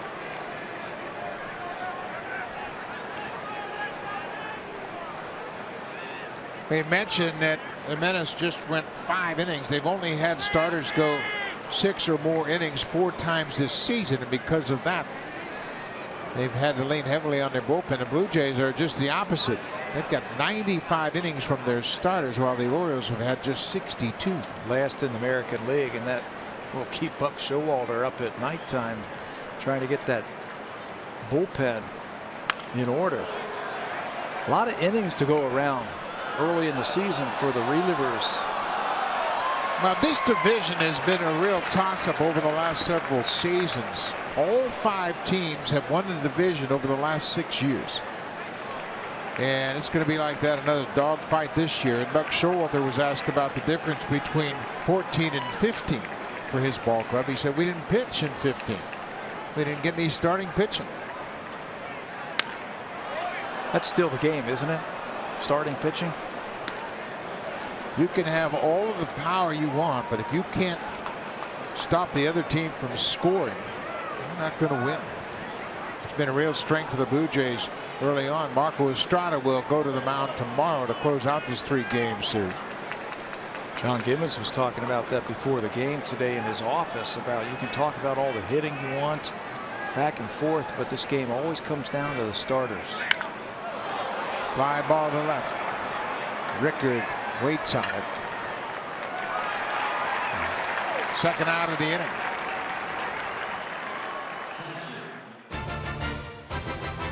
The all-new Honda Civic, now available with Turbo, the 2016 North American Car of the Year.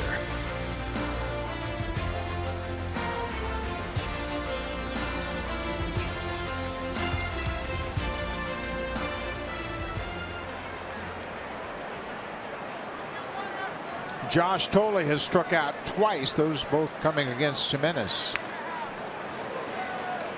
And a good cut at that pitch.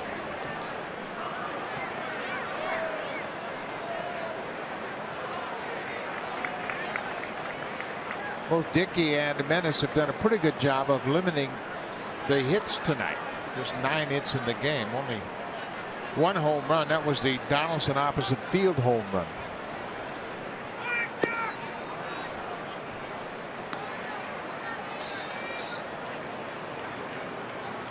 Donaldson's home run came on a 3-2 pitch.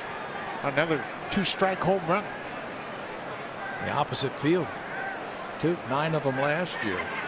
Number 1 here in 2016.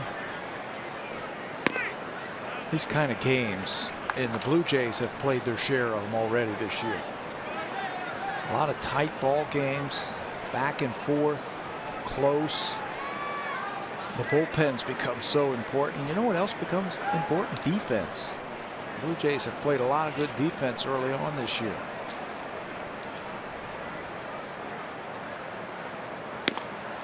Three and 1 to Tolley. Michael Saunders is on deck. If Tolley can keep the inning alive. Saunders has been on base twice tonight.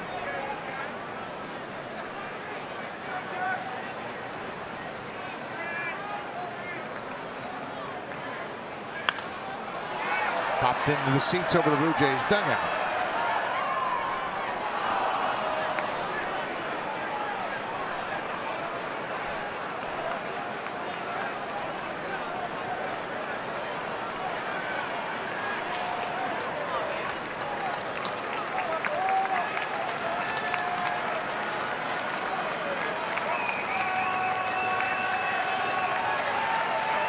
Goins is off on the pitch. Tolley lifts it into left field. Rickard is going to make a drive, and he has it off his glove. Goins is around third. Here's the throw to the plate. It is in time. John Gibbons has asked the umpires to take a look at it, and the umpires are trying to stop the Orioles from leaving the field. Joey Rickard dove for it. Ball went off his glove. But he got to his feet quickly and fired a strike to home plate. He had a play like that in last night's game against Troy Tulowitzki where he dove for a ball, missed it, and a couple of runs scored. This time he dives for it, but it's off of his glove. Louis Rivera taking a chance that the throw has to be absolutely perfect. Watch the ball off of his glove. It was in his glove and then out, but it doesn't go very far, and he winds up and throws a strike to the plate. And the Blue Jays want to take a look at this one more time. Goins slides to the inside. There's the tag before he gets to the plate, and he's out. Yeah, he sure is out. And John Gibbons has gotten confirmation from his video room, so the Orioles cut down a runner at the plate to end the 6th. It's still a 1-run game.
Thank you very much, Jamie Campbell. Brian Goins tagged out of the plate, but Pat, you can't fault him for his effort. Not at all. In a one-run game, you got to run hard. And Blue Jays caught a break. It's 3-2, so Ryan takes off on the pitch, and he's running full blast as soon as he can.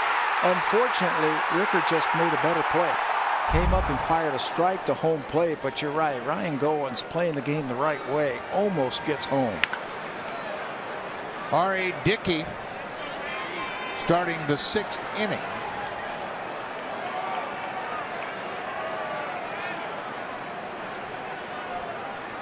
Dickey has not recorded an out in the 6th inning this season. This is his 4th start. He's only allowed 2 Orioles to reach base since the 1st inning. But the Blue Jays haven't been able to cash in. They've stranded 7 base runners. Manny Machado fights it off. He's hot. His 2nd hit of the game. A soft single into right. Everything he swings at's finding a hole. Doesn't have to hit it hard. Just get it into the outfield. Knuckleball one more time. Tumbles towards the plate. Right off the end of the bat for Machado. But the way he's swinging, he's going to find a hole.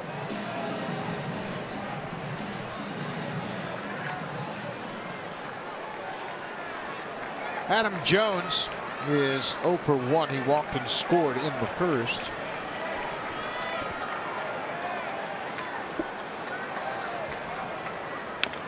He goes after the first pitch.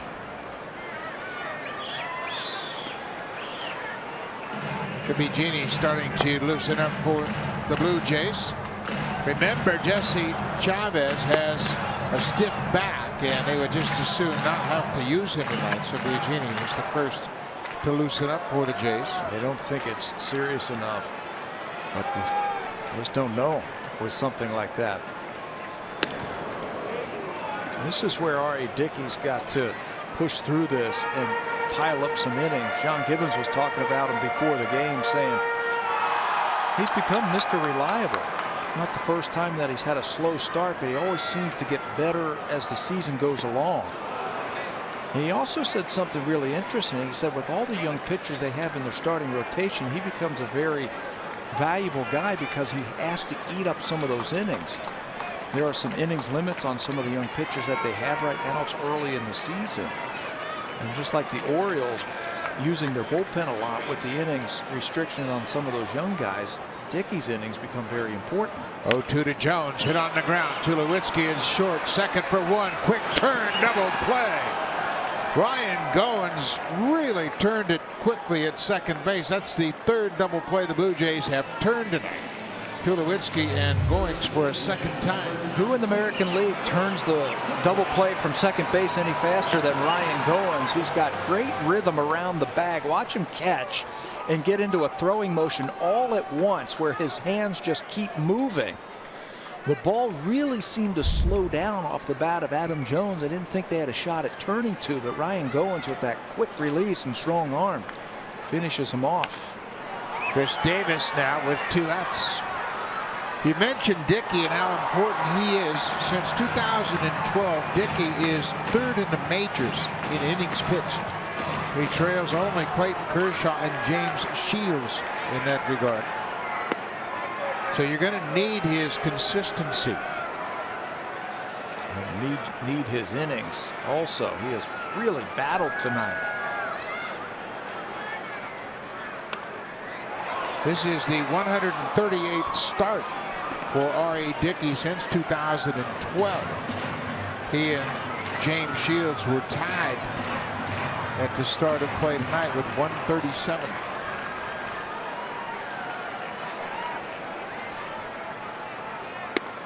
There it is.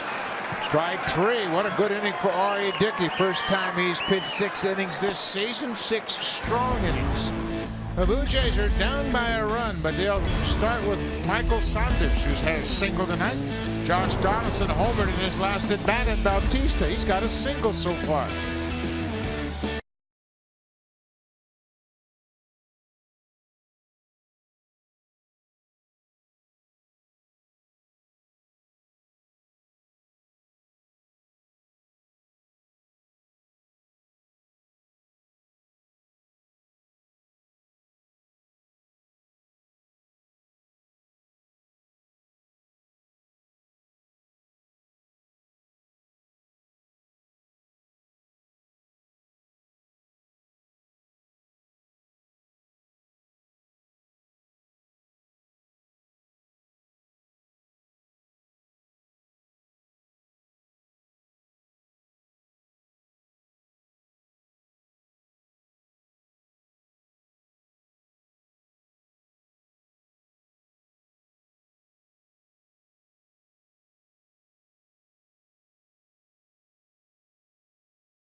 Shop is Canada's largest and only official team shop for your Toronto Blue Jays. New 2016 authentic jersey with 40th season sleeve patch available now. Get yours today at jshop.ca. A bit of a cool night here in Baltimore, Buck, and those little hoodies, I'm sure, are keeping those kids warm. It's a nice look for these Blue Jay fans here in Baltimore. Michael Saunders will try to get it going here in the 7th. Brad Brock in his 2nd inning of work. Brock was saved by Joey Rickard as Rickard threw out Ryan Goins, trying to score all the way from first on a single by Josh Toller.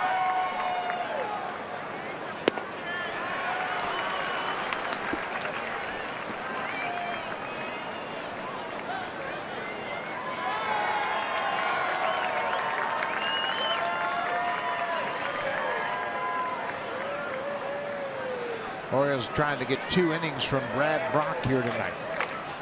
You get into this part of the ball game. If you're Buck Showalter, you work from the back of the ball game to here. So you say, okay, well, if Britton's got the 9th and O'Day has the 8th, all I have to do right now is worry about the 7th inning. Maybe Brock can finish it, maybe he can't. Saunders has been on base twice. He singled in the 1st, walked and scored in the 3rd, and struck out in the 4th.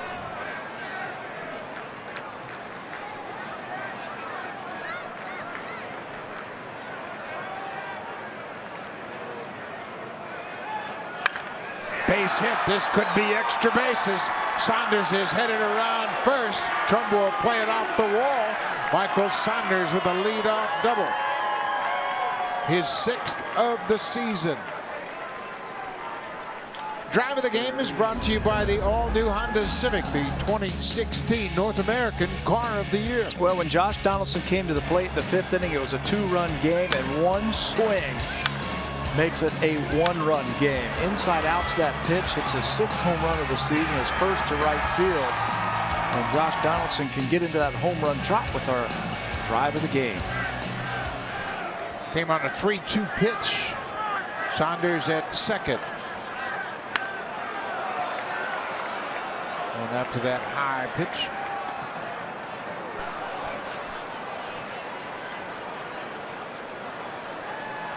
Michael Saunders continues to impress on pitches on the inner half, how he's able to pull that ball down the right field line. And he has set up this whole inning right now for the Blue Jays.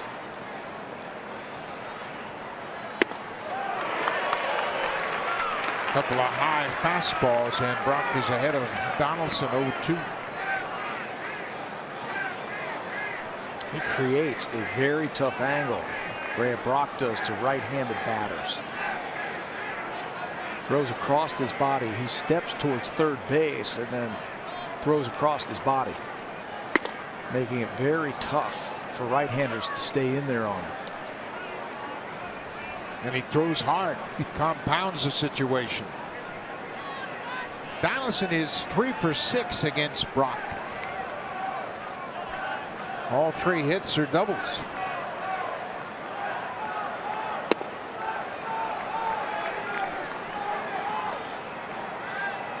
We have talked about this before, how Donaldson has so much confidence even when he gets to 2 strikes. He's not afraid to strike out. He'll do that, but he's got great anticipation and understands what pitchers are trying to do to him. Big sweeping breaking ball way outside. 3-2. Bautista will be next. Tough part of the order for the Orioles.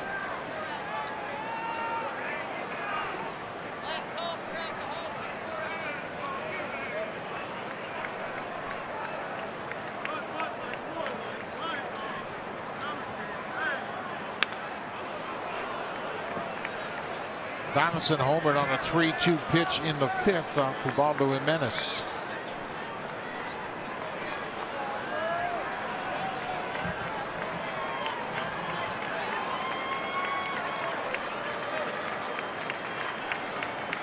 Orioles scored 3 in the 1st. The Blue Jays got a single run in the 3rd and 1 more in the 5th.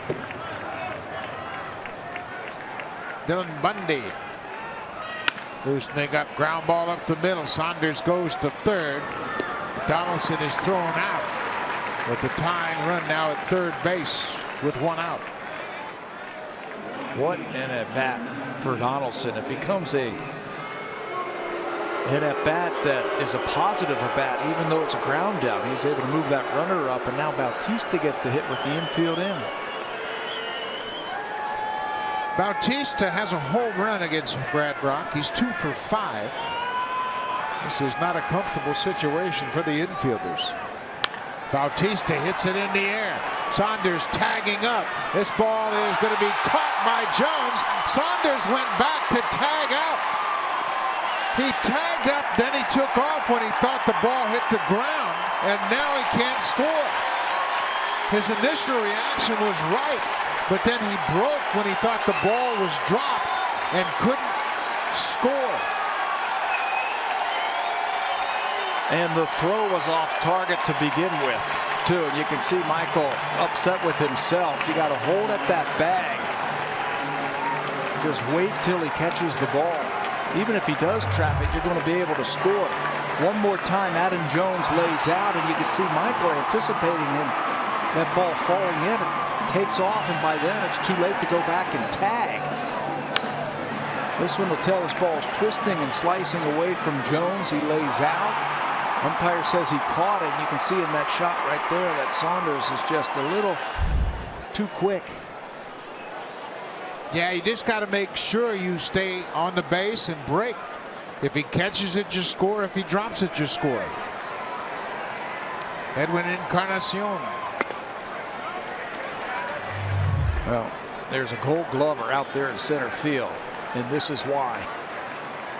That ball finds his glove all out, stretching and catching. Might have saved the game. Edwin Encarnacion. Drilled down the left field line. This is going to get down and tie it up. Michael Saunders comes in to score. Edwin ends up at second with an RBI double. Happiest man in the ballpark is Michael Saunders. Yes, sir. Absolutely. You took the words right out of my mouth. He was hoping Edwin Encarnacion would come up with a big clutch 2-out hit, and Edwin does. And that's as clutch as they come right there. Change up, stays out over the middle of the plate, and Edwin golfs this ball to left field. It's going to be the last pitch for Brad Brach tonight.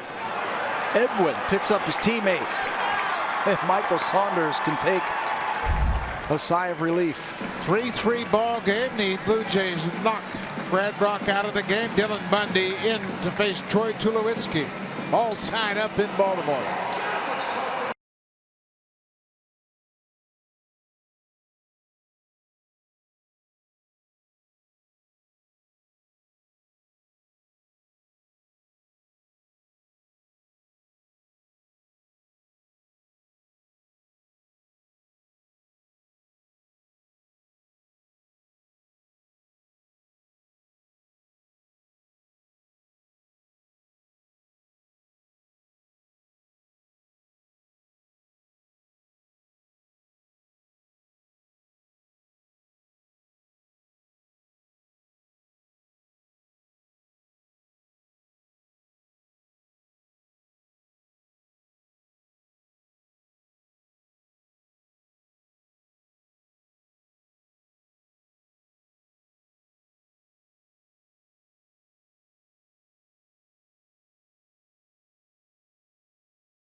Dylan Bundy into the ballgame, a former #1 pick that's had Tommy John surgery and shoulder problems. It's been a rough road for Dylan Bundy. 4th overall in that 2011 draft pick.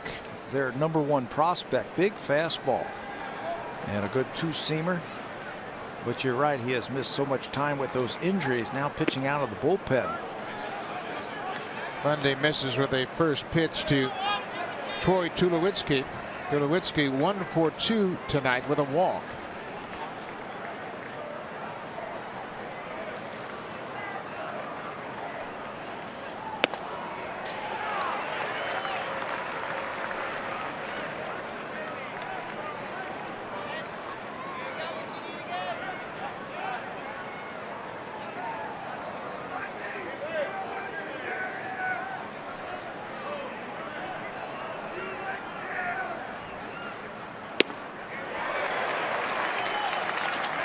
Pretty good fastball from Bundy. Big fastball, good two-seamer. He's got a slider and a swing and miss curveball that he likes to throw with 2 strikes. He's got above average command, so if you're the Blue Jays, look for the ball around the plate.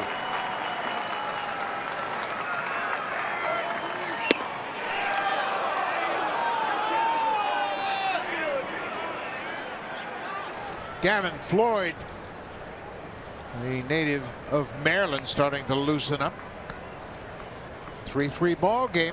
Encarnacion with the game tying RBI double. He's got a pair of RBIs tonight.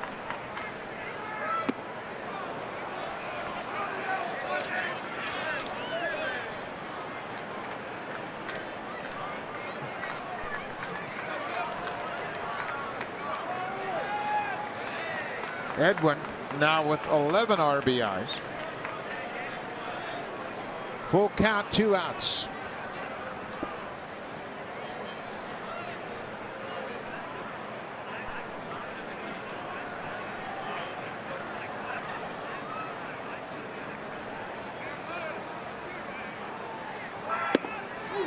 Ball 4.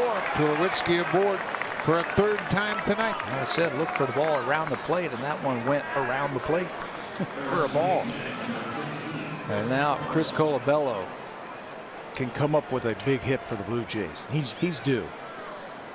Colabello, a walk and 2 strikeouts so far tonight.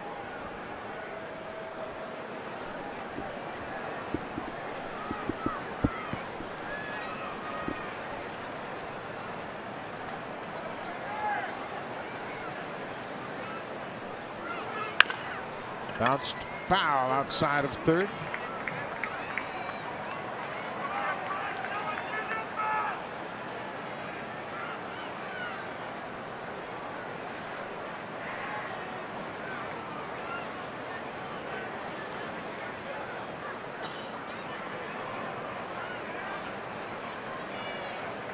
Michael Saunders got it started with a leadoff double.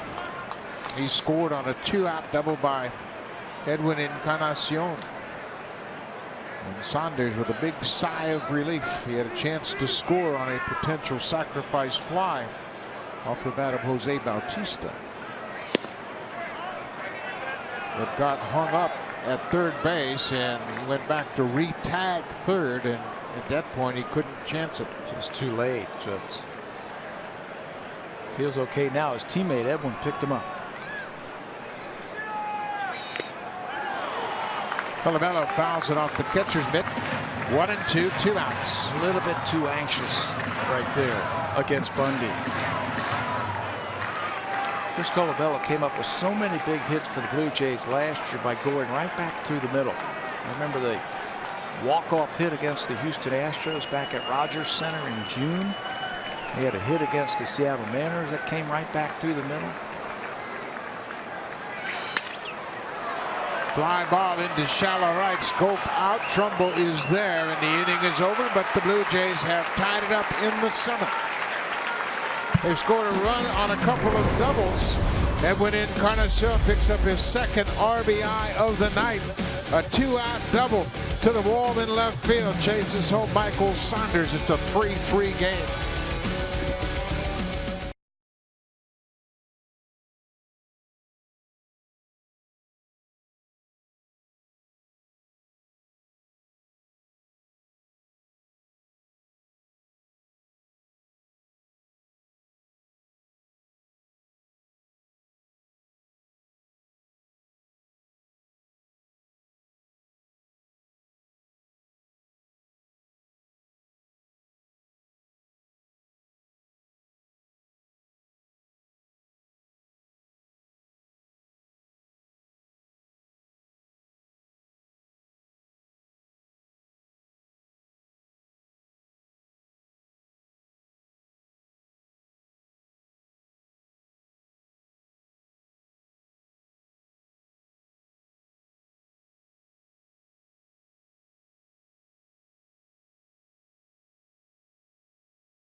Milwaukee gave up 3 runs in the first inning, but he hangs in there and pitches 6 strong innings tonight for the Blue Jays. He allows just 5 hits. 3 of those hits came in the first inning. He settled down and kept the Blue Jays within striking distance, and he will leave with a no decision. Yeah, he'll have a no decision, but he gutted this one out. 3 earned runs, and they were all in that first inning. Infield hit, double, walk, single. Didn't look good for him, but he hung around, gave him 6 innings, kept it close, kept the Blue Jays within striking distance, and now they've tied it up, so he'll have a no decision. They will turn it over to the bullpen.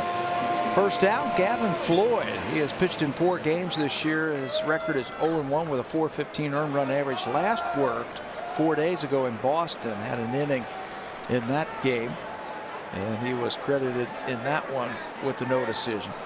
Gavin Floyd was born in Annapolis, Maryland, not far from here. Trumbo goes after the first pitch.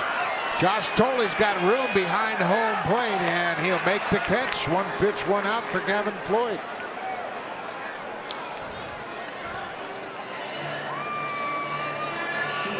Floyd was a #1 pick of the Philadelphia Phillies in 2001. And he grew up in this area, went to Mount St. Joseph's High School, same high school as Mark Teixeira.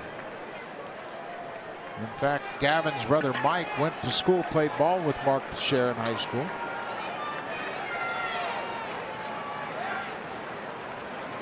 J.J. Hardy, the shortstop, takes a strike. And right now, he's stretched out enough that he's not just a 1-inning reliever. If he's pitching well, they could stretch him out, give him 2, maybe 3 innings. That's a valuable arm, if you ask me, out of that bullpen. It is, and he was competing for a spot in the rotation in spring training, so he got a lot of work in spring training, and John Gibbons likes him in this role. And this is the perfect situation for him. Tie ball game late in the game. He's a veteran. He's been around. He can handle this. And because he's stretched out, you can let him pitch for as long as he wants, as long as he's effective.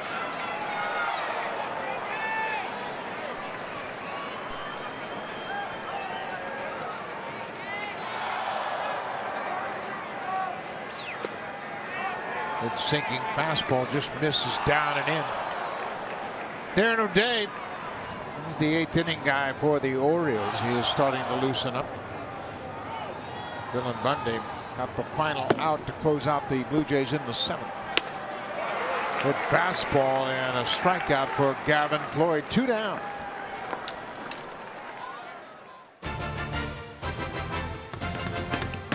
Swing for the fences and save during the DIY Expert Sale. Only at Home Building Center and Home Hardware Building Center.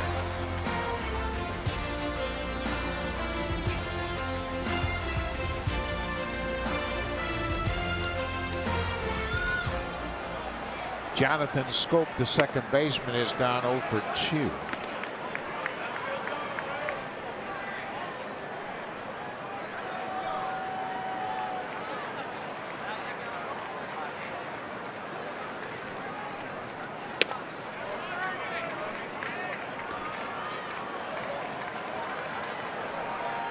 Gavin Floyd was going to go to school at University of South Carolina, but the Phillies coaxed him to sign a lucrative contract. Signed a contract for over $4 million. Wasn't he 4th overall also? Yeah, he was a high draft. Yep. Phillies. He was drafted by the Phillies, and we mentioned Mark Teixeira went to the same high school. They were drafted 4th and 5th overall in the same draft. 1-2 off the plate. Teixeira was drafted out of Georgia Tech, and Gavin Floyd was drafted out of high school. He got to the big leagues quickly, too, for such a young player coming out of high school. Teams will do that with #1 picks, put a lot of money into the draft, and he made it to the big leagues. 3 years later, 2004, he was in the big leagues. Most of his time in the majors has come with the White Sox.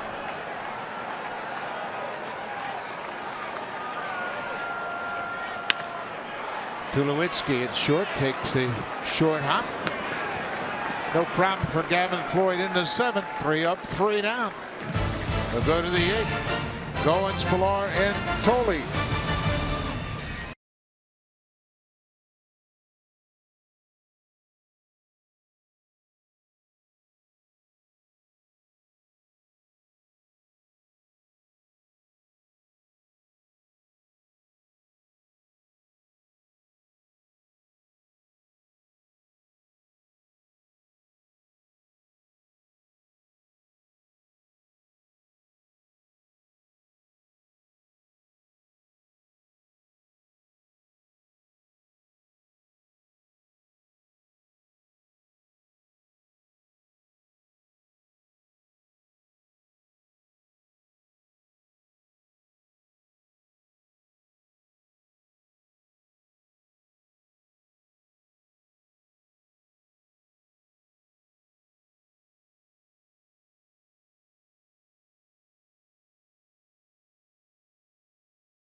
Darren O'Day, a very good setup man. He is 33 years old. He is in his 8th major league season, and he started his career as a non-drafted sign by the Los Angeles Angels. 6 games this year. He hasn't given up a run yet. Become very reliable in that 8th inning. He can also close out ball games. He finished 3rd among American relievers last year at earned run average at 152 and set career highs in strikeouts with 82. So don't let that sidearm type of delivery fool you. He can pile up the strikeouts. Bottom third of the Blue Jays order. Goins, Pilar, and Tolley.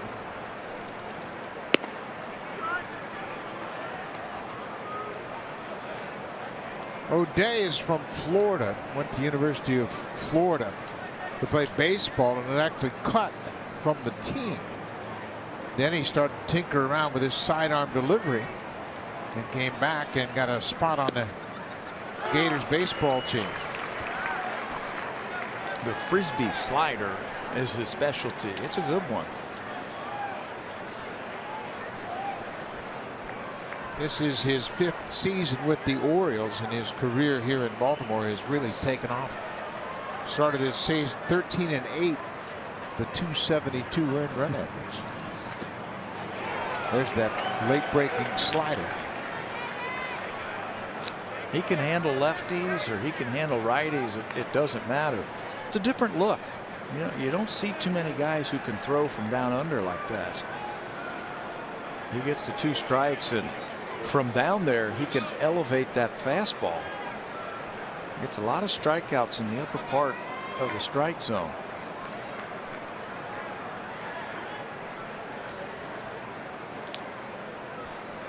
Ryan Goins leading off the 8th for the Blue Jays.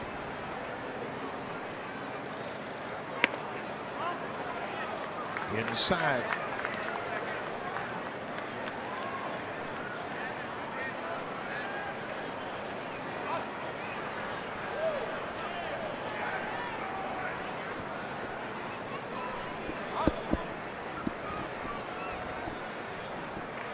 Orioles scored their 3 runs in the first. The Blue Jays had single runs in the 3rd, 5th, and 7th. Bounced off home plate. J.J. Hardy comes in quickly and unloads on the run. Good play by the shortstop. 3-time Gold Glover J.J. Hardy. He had to come in and field that ball. If it bounces one more time, Ryan Goins is going to beat that ball out. So he reads it perfectly, hustles in, catches it on the fly, and I was watching Ryan Goins get down that line. As soon as he crossed the back, he looked back to see where J.J. Hardy came from. He couldn't believe he was able to come in and make that play. Kevin Pillar 0 for 3 so far tonight. Blue Jays have 8 hits. They've out-hit the Orioles 8-5. It's the left on base. Pillar pops this one up. Hardy at shortstop. Calls for it. 2 up, 2 down here in the 8th. Blue Jays have had multiple opportunities to score runs tonight. Jays have stranded 9 so far in this game, but they have tied it up. A 2-out double by Edwin Encarnacion in the 7th. They haven't gone down 1, 2, 3 all night long.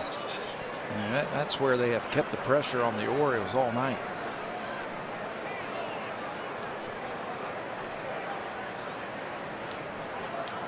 Josh Tolley, he singled his last time up.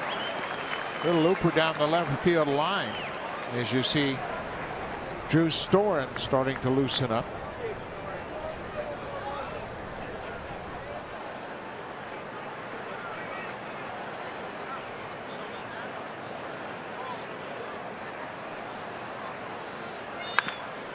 Ground ball, couple of hops for Scope.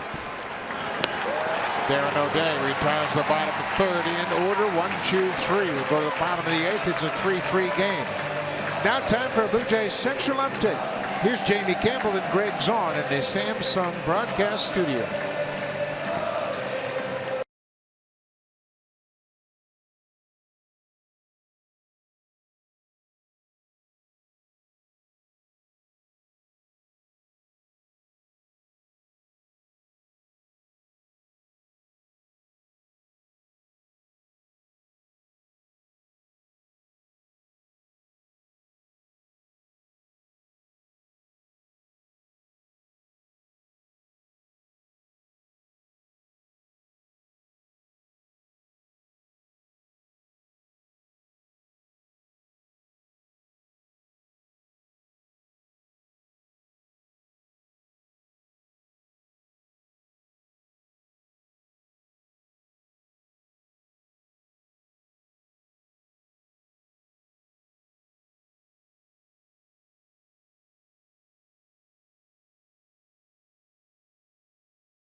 Are now available. You pick the games and reserve seats to get you closer to the action. Go to BlueJays.com for more details. And as Gavin Floyd takes him out for his 2nd inning tonight, should let you know that Jevy Chavez is not available tonight. It was a rather innocent looking thing last night. Guys, he was just playing catch with the outfielders, bent down to pick up the ball, and his back went out on him. He says it happens a lot with him in spring training when he revs it up to about 7 innings, but because he's not a starter, he didn't rev it up to 7 innings at any time, so he figures that this was just the usual thing for him, and he hopes to be back ready tomorrow. Thank you very much for that update, Barry Davis. This is Alvarez, and it's going to reach the seats out of play. Foul down the left side. It's an interesting defensive alignment that the Blue Jays throw against Pedro Alvarez. You mentioned all the home runs that he hits, so the infield is playing him to pull, but the outfield playing him the other way. Look where Michael Saunders is. He is actually playing him like a right-handed hitter. Very interesting, and obviously they don't have an awful lot of history with Floyd and Alvarez, and he pulls that one right to the defense. Goins for a 2nd straight at bat, throws Alvarez out from the outfield. So I guess they got it figured out. Yeah. Well, where did the fly ball go to start that way? Down the left field line. Where'd the ground ball go? Over that way. Over that way. So they got it right. Gavin Floyd, 4 up, 4 down. Came in the ball game to start the 7th. Catcher Caleb Joseph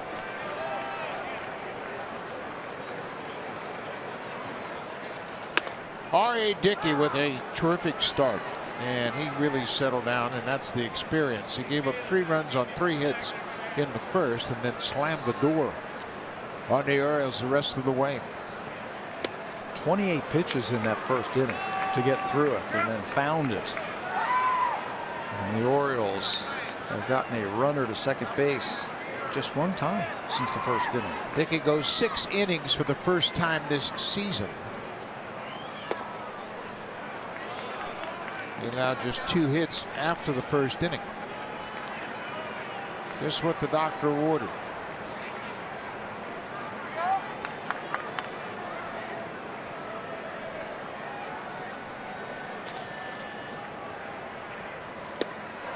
Well, Floyd's got that good breaking ball working. That's the second strikeout. 5 straight retired by Gavin Floyd since coming into the game. That's why I like him so much coming out of the bullpen. He's strong. He's got the good fastball, but he's got this. Look at this thing spin off of his finger. Starts on the inner half and sweeps all the way down across the back end of that outside corner. This is an aspect the Blue Jays have in their bullpen that they haven't had for the last several years. They have 3 pitchers that can go multiple innings: Floyd, Chavez, and Biagini. And that's a real luxury. Nowadays, I mean, bullpens are built nowadays as 1-inning relievers, and that can really box you in a corner, can't you? If you fill up your relief core with just 1 inning, guys. What's wrong with that one? Ball on the strike. Yeah, and Floyd, like you said, he can pitch 3-4 innings at a time. His background is as a starter.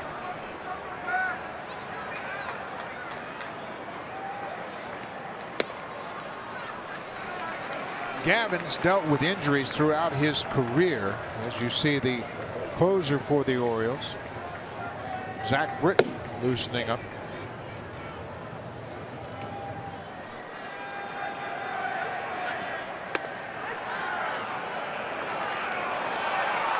Umpire thought that was strike 3. Yes, he did, because he forgot to call the previous pitch a strike. I'm with you. He backed off like he was going to punch him out. Watch him. Strike 3.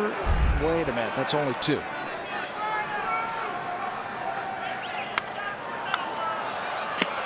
Yeah, he was all set to ring him up. Strike 2, you're out.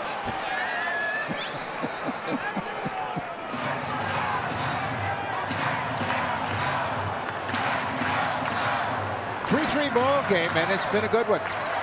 Blue Jays won last night 4-3. That's a full count. Manny Machado, Floyd wants to leave him on deck. Machado has 2 more hits tonight. He leads the majors with 22 hits.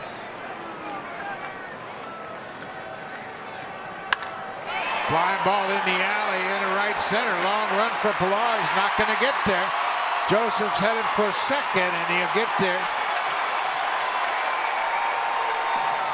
Joey Rickard, the leadoff man. Rickard picks up his second hit of the night. He's 2 for 4 with a double to the alley in right center. That ball just kept slicing away from Kevin Pilar. When it left the bat, it looked like it was going to be caught. You can see Pilar shading him to right field, but that thing just kept pushing away from him and away from him. And Rickard, enough speed, hustles his way into second base with a stand-up double. Pilar gets to it finally on 1 bounce, has to turn all the way around, and you can see the momentum, what it did to his body. Throws off line and a 2-out double for Rickard, and now the Blue Jays have some decisions to make. Well, they sure do. This is a tough spot in the Orioles lineup. Manny Machado got his average up to 407. Matt Venditti loosening up for the Blue Jays. We got Machado and Jones back-to-back here in the 8th. Rickard at second has speed. First pitch breaking ball, called the ball. I think you pick the guy you want to face. Manny Machado is as hot as anybody. Machado 2 for 3 tonight. He had 2 hits in last night's game.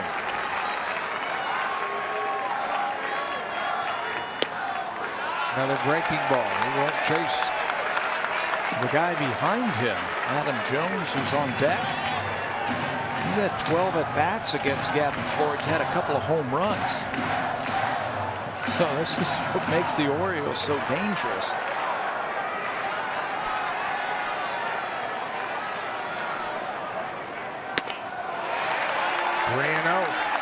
Put him on.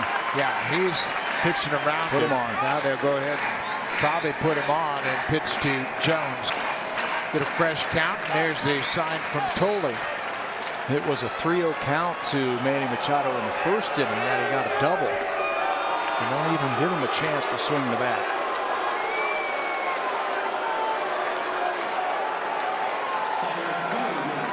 So Tolley and Gavin Floyd talking about Adam Jones.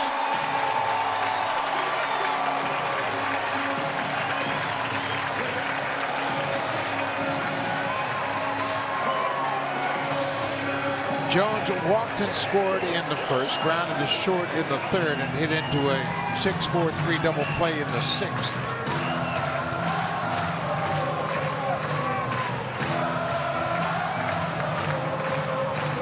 Gavin Floyd retired the first 5 batters he's faced, and then Joey Rickard hit a double to the alley in right center.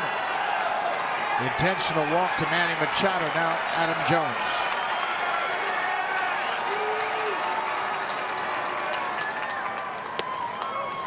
Comes right back with that breaking ball.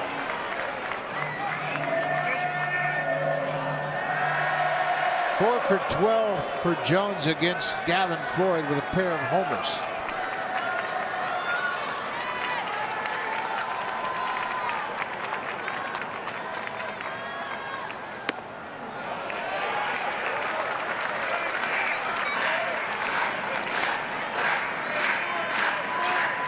How to stay in there. If you're going to go in there against this guy, stay in there. 5 straight seasons of 25 home runs. Just a good hitter. Breaking ball inside. In this situation, you would think Jones would be looking out over the plate with the go-ahead run at second and 2 outs, just trying to come up with a good at bat. Stay in the big part of the field.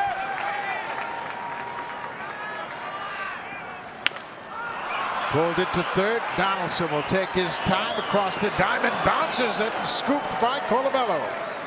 Chris Colabello picks up Josh Donaldson. Gavin Floyd strands a pair in the 8th. Good job by Floyd. Good job by Colabello. We'll go to the 9th. 3-3 ball game.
Zach Britton into the ball game. He has not pitched since Friday down in Texas. He threw an inning in that game, so he is into this tie game. And so what does he throw? It's 88% of the time he's going to use that fastball. It's 96 miles an hour. That's not the important thing about it. That thing sings. It goes straight down. It is nasty. 12% of the time he's going to throw that slider. He only gave up 3 home runs all of last season. There are his numbers in 5 games this year. 3 for 3 in save opportunities, just 5 innings for Britton.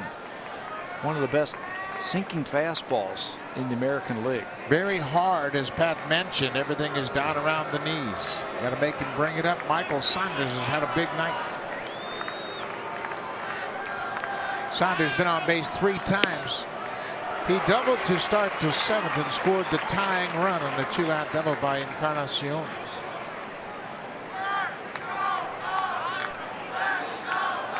Average up to 313.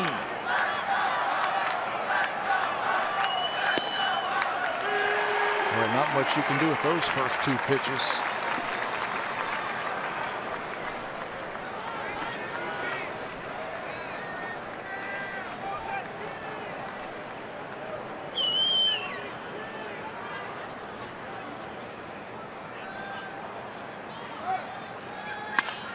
Saunders drives it to left. Rickard is there, makes the catch.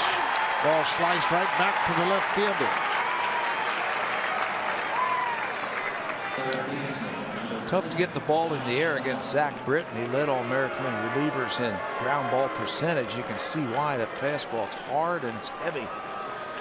And it's dive bombing on its way to home plate.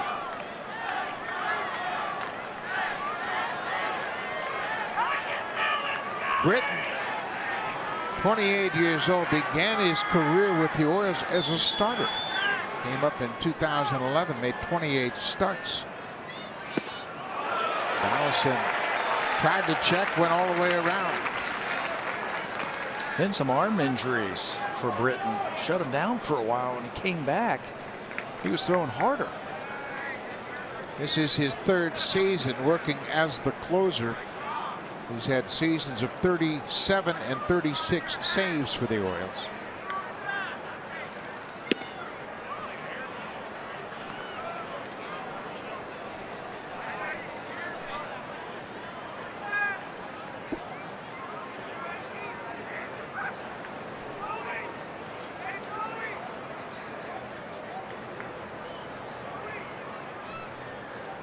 Ball and a strike to Donaldson.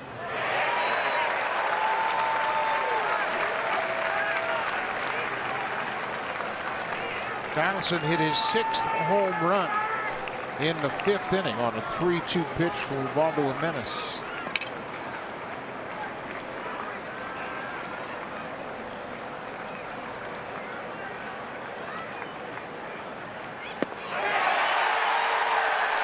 Tough pitch. 2 up, 2 down for Britton. I want to know how you hold that pitch. It's a fastball. He just gets on top of it. There it is right there. And it acts like a splitter. The thing goes straight down. It looks like it's going to carry to the strike zone, but it just falls off the table. Picks up a strikeout.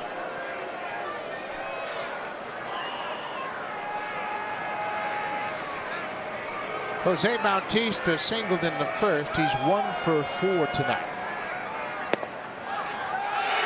Delayed call, but it's a strike. Bautista checking with Tony Randazzo. Make sure that's as low as that strike zone goes.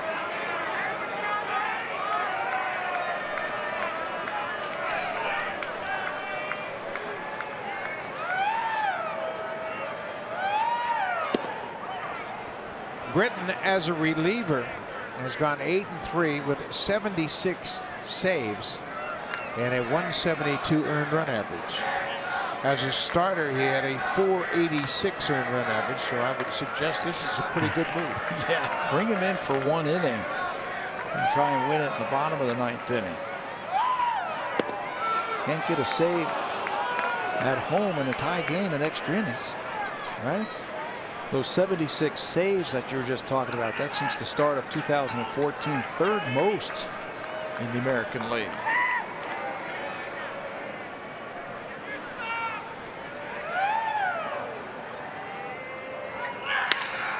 Hot shot. Scope knocks it down. Keeps it right close to him. He's able to throw out Bautista. Good play by Jonathan Smoke. Bautista hit it sharply. Scope knocked it down, stayed with it, and throws out Bautista. Zach Britton. Now Drew Storen comes out to pitch the bottom of the ninth.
The 2016 Junior Jays Club presented by Boston Pizza. This year's membership kit features a Blue Jays cap, sunglasses, backpack, and more. Exclusive access to members-only events such as an autograph session and photo day with Blue Jays players. Purchase your membership kit at any Jays Shop location or by visiting jayshop.ca. Hi, Buck and Pat. Hi, Barry Davis.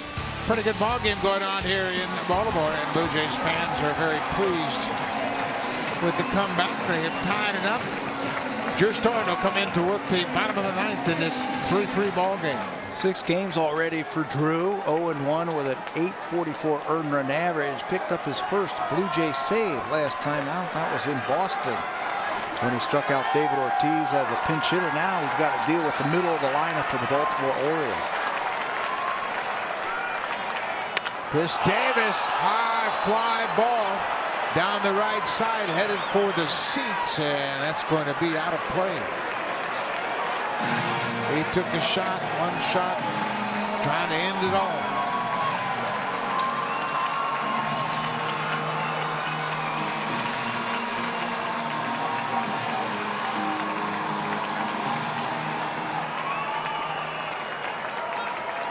Chris Davis 0 for 2 against Drew Storen. They have met in interleague play in the past. Storen pitching for the Nationals. Quickly ahead, 0-2. Looks like he's winding up to try and elevate one of those balls and get him up in the air. Talk about Josh Donaldson with his home runs the opposite way at 7. Chris Davis has power to go the other way. He had 7 opposite field home runs last season too. So he doesn't have to pull it to get it out of here.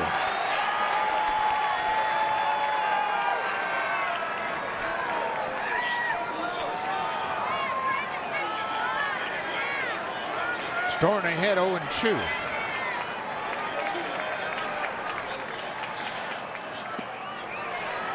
Storen closed out the game on Monday with an inside backdoor, front door sinker ball to David Ortiz, and he had it in his mind. That's the pitch he wanted to end the at-bat with, and he delivered.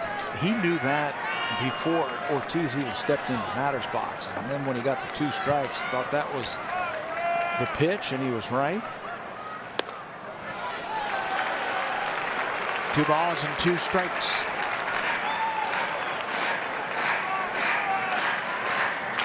Davis tonight 1 for 2 with a walk and an RBI single in the first.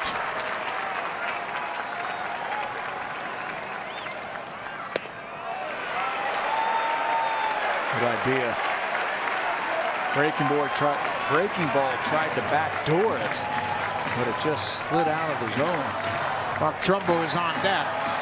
Full count to the leadoff man here in the bottom of the ninth.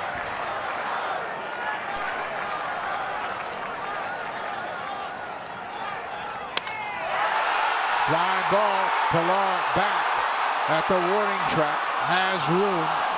One down. Now for a preview of what's coming up on Sportsnet Central. Here's Ken Reed and Ivanka Osman.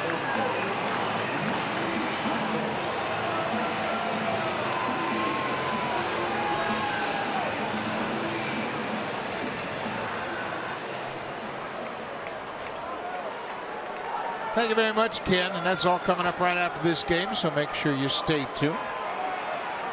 Mark Trumbo, he's had a rough night. He's 0 for 3. He's grounded into 2 double plays and popped out to the catcher. Just like the guy hitting in front of him, he can hit it out of any part of the ballpark, too. Hitting .360.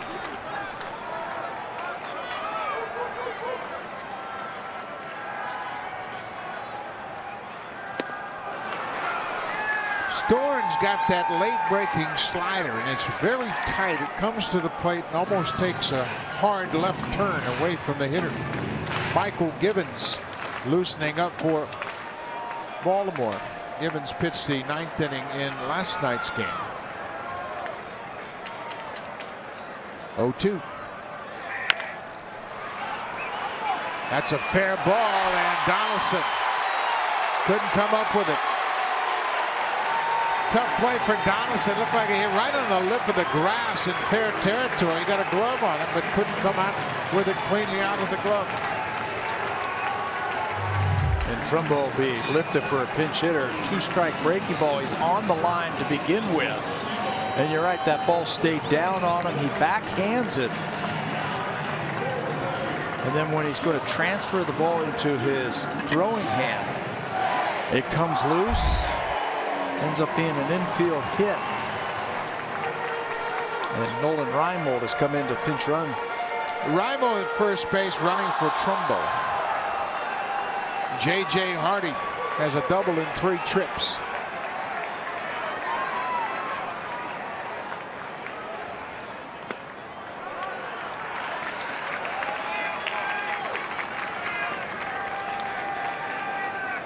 Reimold can run a little bit.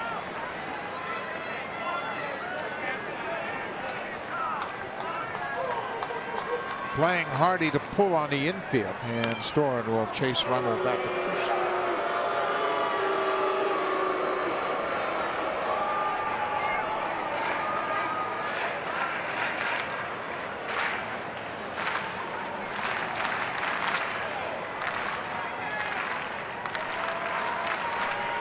There he goes. Tolley's throw to second is a good one, and he got him. Oh, what a throw by Josh Tolley. Quick release right on the money. Goins was waiting at the bag and slaps the tag on Reimold. He had to be quick, and the bench went crazy after that throw led by that man right there, Marcus Stroman. Blue Jays needed to come up with a big defensive play, and Josh Tolley guns him down. Adam Amar, the umpire at second, makes the call, and you can see that Goins had a terrific position, and Tolley got a breaking ball and a tough pitch to throw, but he got rid of it in a hurry, and he guns down the pinch runner Nolan Reimold. One more time, and Reimold got a good lead over there at first base. It was almost a running lead, but an exceptional play by Tolley. Now 2 outs and nobody on.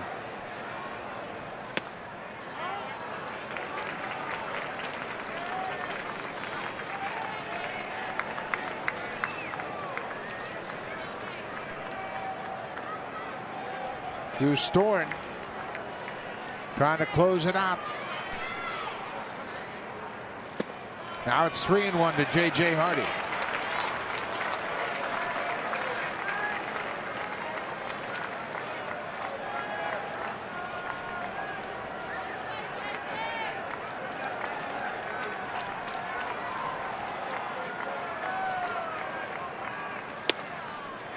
Full count.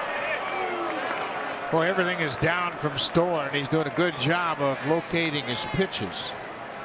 Jonathan Scope is on deck.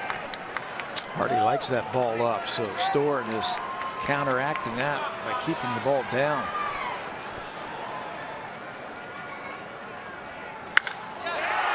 Fly ball to center. Not a problem for Kevin Pillar.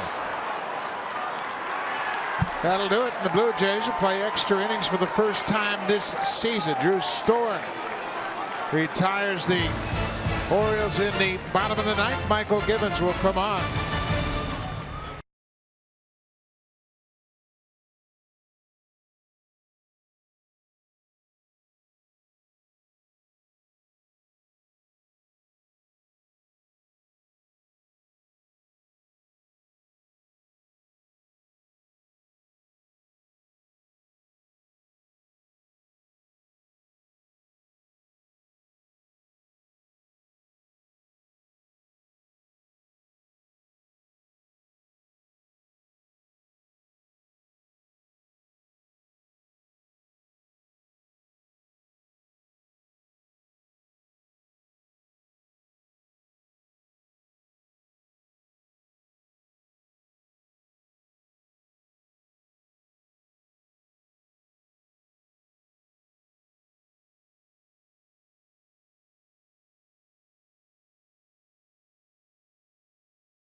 Pitched the ninth inning in last night's game.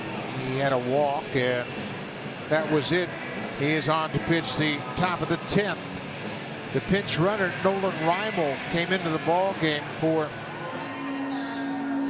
Mark Trumbo. At first, he takes over defensively in right field. And Gibbons will have to face Encarnacion Tulowitzki. There was a stolen base and an error in that ninth inning, so he had to pitch out of some trouble when Carrera got to third base. Got a fly ball by Donaldson and Bautista to end it. So a clean inning, but he's got to face Edwin here in the 10th. Edwin 2 for 4 with a couple of RBIs. He tied it up in the 7th.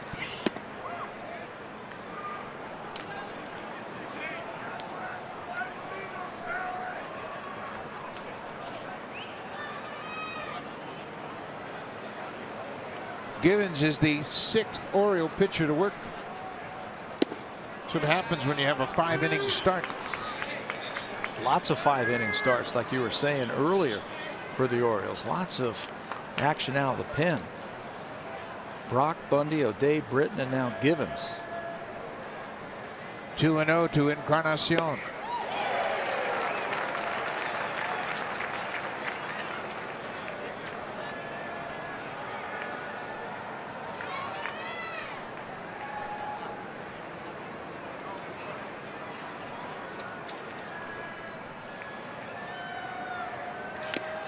Now it's 2-2.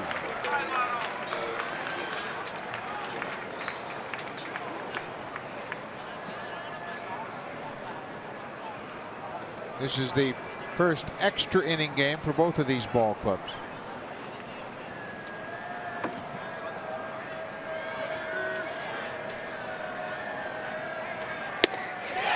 Fastball away. Encarnacion strikes out. He's got a great fastball. It's got a lot of life on it, coming down from that 3/4 angle. Tough to win a game with a home run, especially with a guy who throws this hard. Edwin had 3 mighty cuts at it, but he comes up empty that time. That's why these two teams, the Blue Jays and the Orioles, are so tough, because pitching and defense can win you so many games. And if you're waiting around for a team to make a mistake, you're going to be waiting a long time with these two. Troy Tulowitzki takes his strike. Blue Jays won the season series a year ago, 11-8. Tulowitzki's been on base 3 times tonight. a single, couple of walks. He's also flied out to right. Good time to beat the shift right here. Get on base for that 4th time.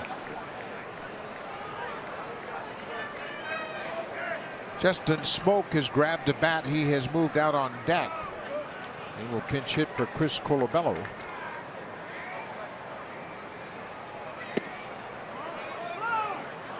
Two and one. Smoak played in last night's game, was 1 for 2 with a pair of walks.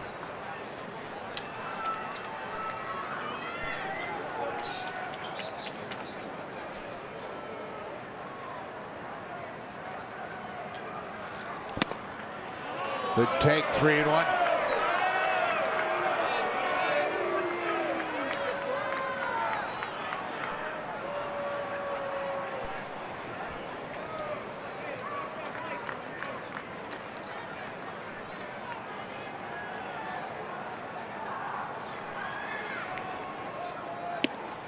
Ball 4. Tulowitzki walks for a 3rd time tonight.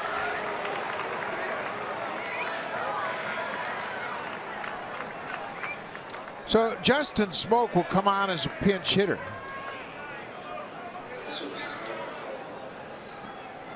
Batting for Chris Colabello.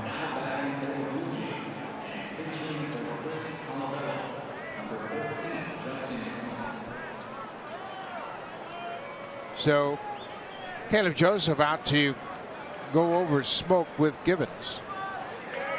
Smoak has gone 0 for 2 as a pinch hitter, but he has a couple of walks in that role. He's put up some good at bats as a pinch hitter. In Boston, he got a big walk in that rally that the Blue Jays had to come back and win that game, and this could be a good matchup for him. He's a low ball hitter. Givens keeps the ball down. This could work out good for him. It's downstairs, misses. Givens has kept everything down, but he's missed off the plate. Colabello ends up 0 for 2 with the walk. Check that, 0 for 3.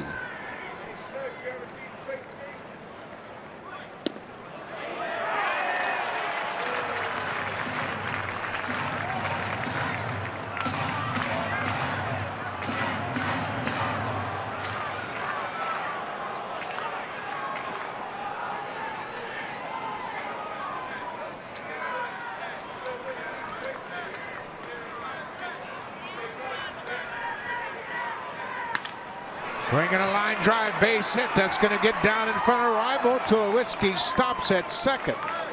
So Justin Smoak gets a pinch hit single.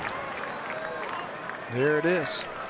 Low ball hitter, and he got a low fastball from Givens and golfs it into right field. Tulowitzki had plans of maybe going 1st to 3rd on this hit. Justin Smoak gets that ball out away from him and hooks it into right field. And Tulowitzki is thinking 1st to 3rd, but Reimel catches it on the second bounce. He's got a good arm in the outfield, cuts it off. Blue Jays have a couple of runners on. Ryan Goins has walked twice. Goes after the first pitch and swings right over the top of it.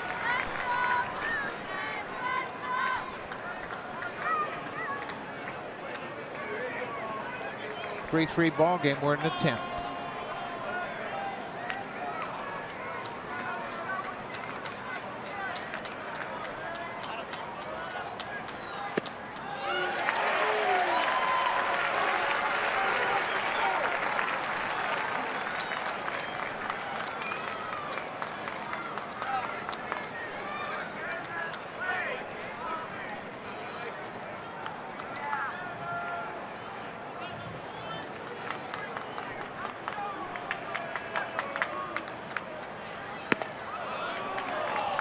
One ball, 2 strikes to Ryan Goins.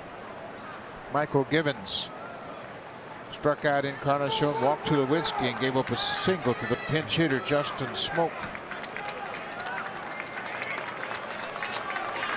Runners need to read the ball into the outfield.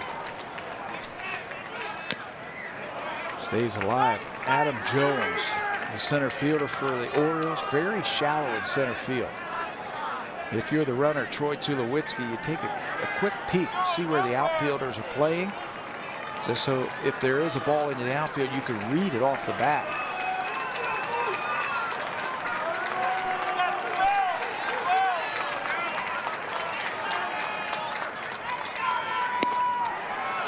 Two balls and 2 strikes. The Blue Jays have stranded 9 on base so far tonight. They've out-hit the Orioles 9-7. Gibbons is the 6th pitcher to work.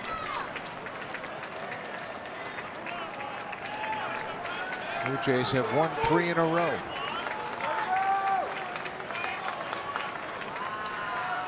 No quit in this team either. You see Goins trying to make an adjustment at the plate. He's now choked up a little bit on that bat. Put it in play somewhere hard. Hanging tough. He fouls it out of play.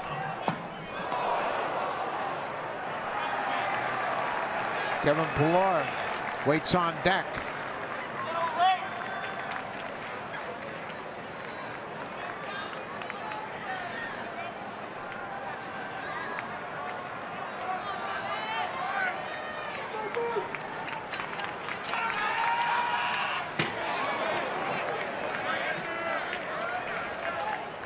Goins has gone 0 for 2 with a pair of walks, as we've mentioned. He picked up a stolen base in the 4th. Smokes at first. Tulowitzki's at second for Ryan Goins.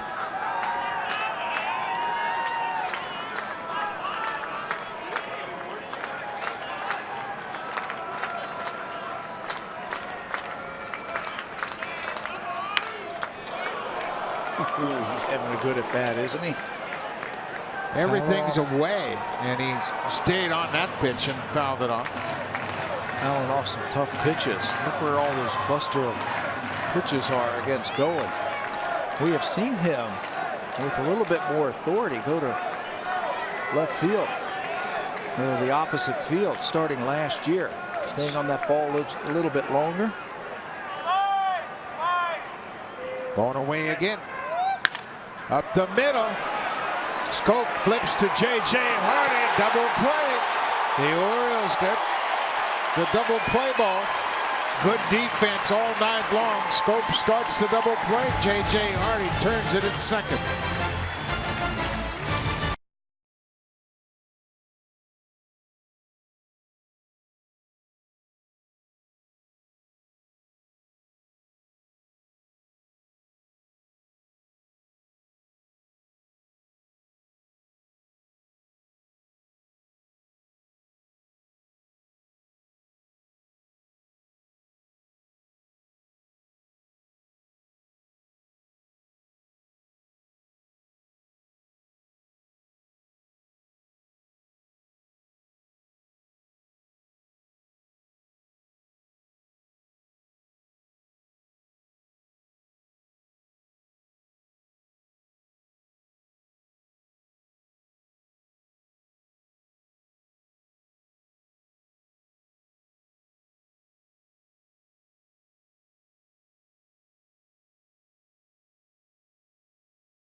The former Blue Jay with the win. Mark Zipchinski got a hold in that game, and Doolittle picks up his 2nd save of the season.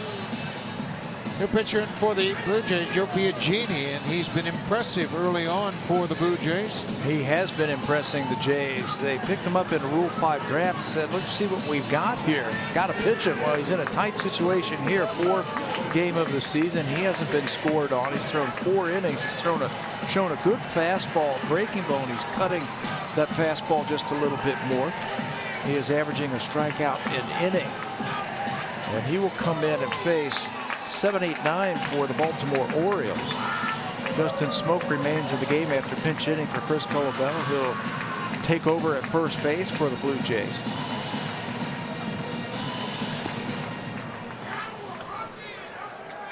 Biagini is from California. He was drafted by the San Francisco Giants in the 26th round, 2011, out of University of California at Davis.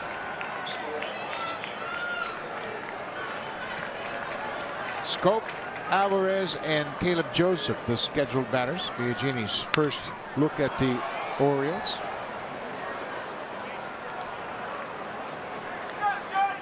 And the Orioles first look at Biagini. You think the pitcher has the advantage in these situations? I think so. Especially if you throw as hard as Joe does. Pretty good pitch. He didn't get the call. Kept that ball down and away. Biagini has a good fastball, a curveball, and a cutter that's becoming more prominent.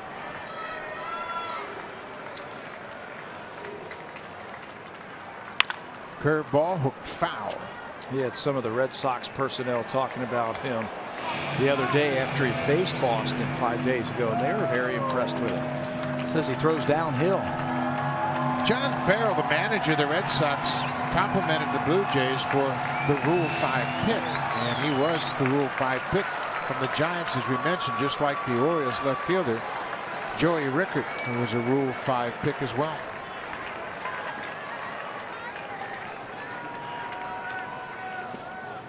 John Gibbons was talking about him before the game and said, you know, young player, he fits right in. He came from another organization, said the guys love him.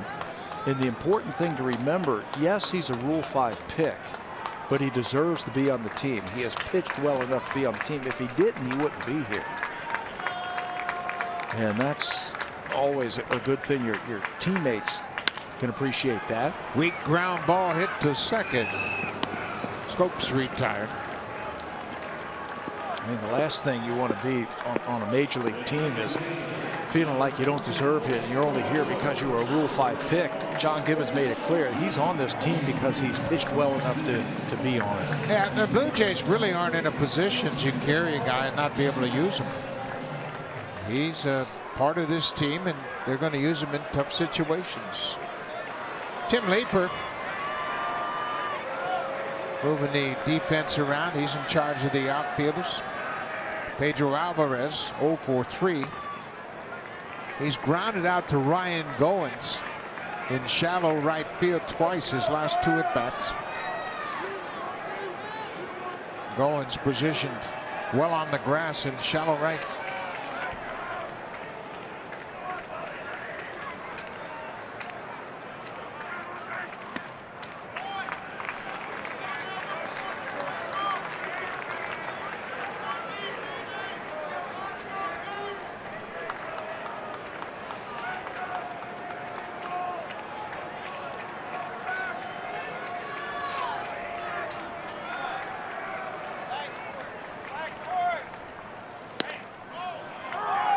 Well, he makes good quality pitches. We really have been impressed by Biagini's command of the strike zone. I mean, he doesn't seem to be a rookie who gets rattled by the situations. No, he's got good stuff, and he makes good pitches, like you said. Down. Look at that 2-0 pitch to Alvarez. Another one, borderline strike that Alvarez has to go after.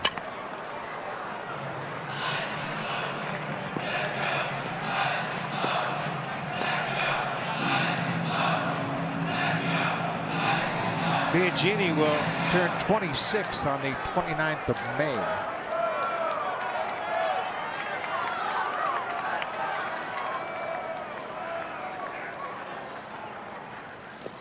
Breaking ball, he went after it. The appeal down to third base, and Alvarez is out on the swing. Tolle called for that curveball and then emphasized his glove. He wanted it down, and he got Alvarez to chase. Expanded just a little bit. You asked me, does the pitcher have the advantage? And I think yes. In these situations, if you haven't seen him before, you don't know what his breaking ball looks like or when he's going to throw it. He throws it there with 2 strikes and gets the strikeout.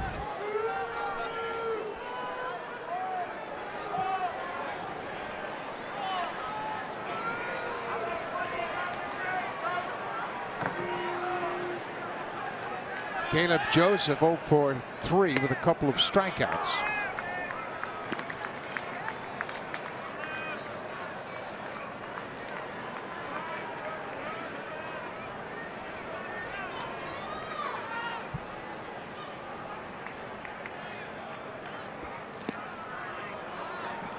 R.A. Dickey started and went 6 innings.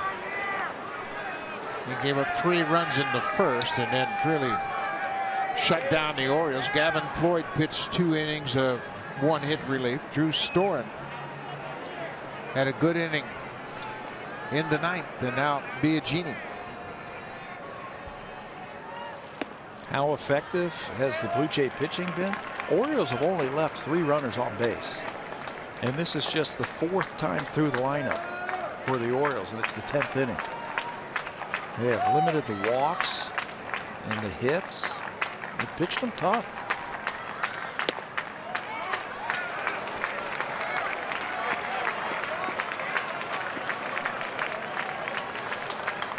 Blue Jays have turned 3 double plays, and they got a big play from Josh Tolle, who threw out the pinch runner Nolan Reimel for the 2nd out of the 9th.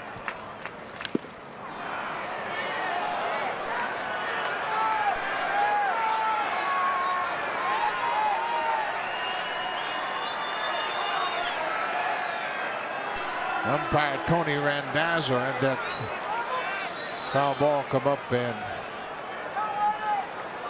hit him, and the catchers, both of them, the batter and the one catching, giving the umpire a break.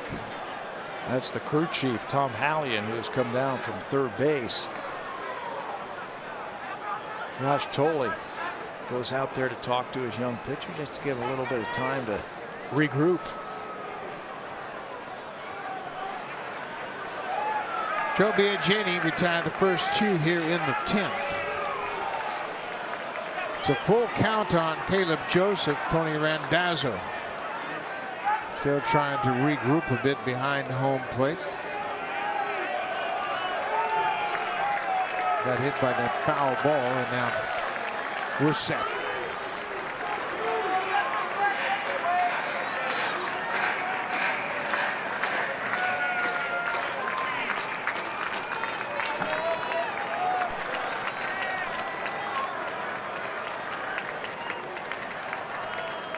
Here's the 3-2. Hit in the air toward right center. That's going to get down. Pilar and Bautista give chase. Bautista picks it up. Joseph will stop at second with a 2-out double.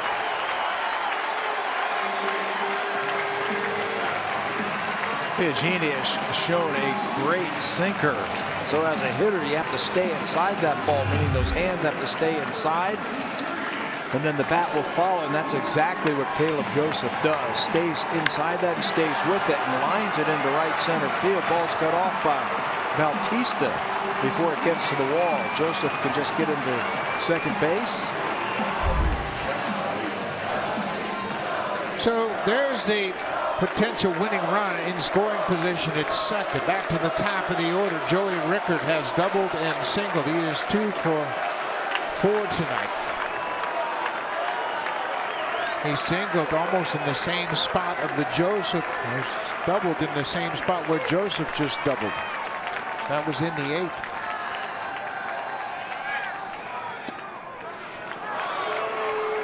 Biagini's got confidence to throw that curveball, doesn't he? First pitch, get me over curveball. Getting up ahead of Joey Rickard.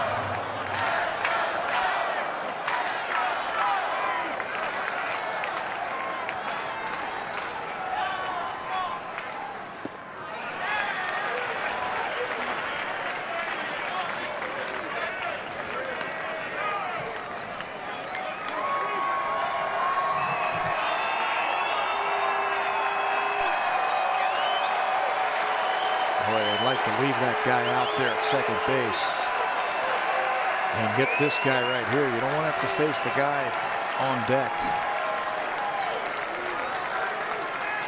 Ball and a strike to Joey Rickard.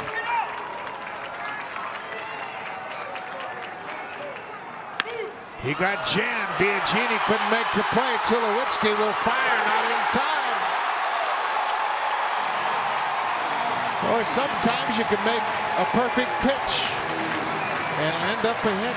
Not very hard, but he hit it in a perfect spot past the pitcher's mouth. What's that saying? A game of inches? Well, he makes a great pitch, like you say, and he's totally jammed up. And when Joe Biagini goes back to catch it, he misses it by an inch or two. Watch this. Just misses it. And there's really no chance for Tulowitzki to get the runner at first base. So Rickard gets another infield hit.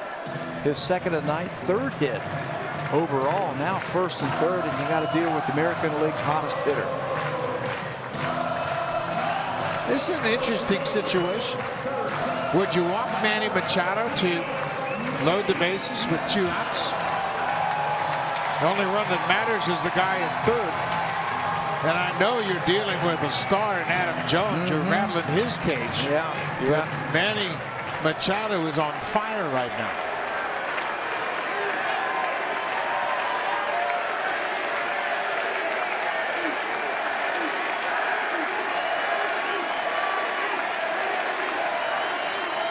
Rickard takes off for second, and he'll get there uncontested, of course. He doesn't mean a thing. He's awarded a stolen base, but the Blue Jays, no, that doesn't matter. Biagini behind a ball and no strikes to Machado.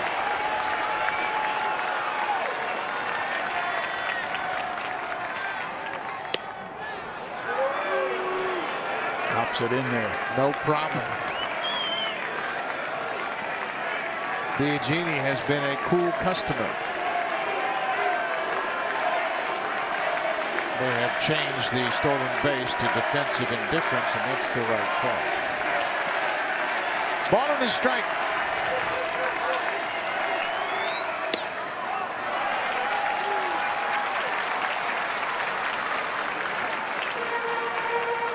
I'd throw Machado another inside fastball just like he did to Rickard. Yeah, and maybe he'll swing and get himself out. And if you miss, you hit him or you end up walking him this at bat, you've taken your chance to see if he can get himself out.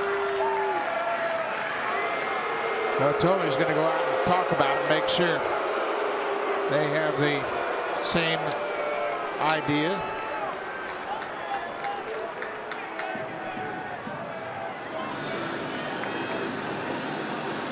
Machado's 2 for 3 with a walk. He was intentionally walked in the 8th after the Blue Jays fell behind him 3-0.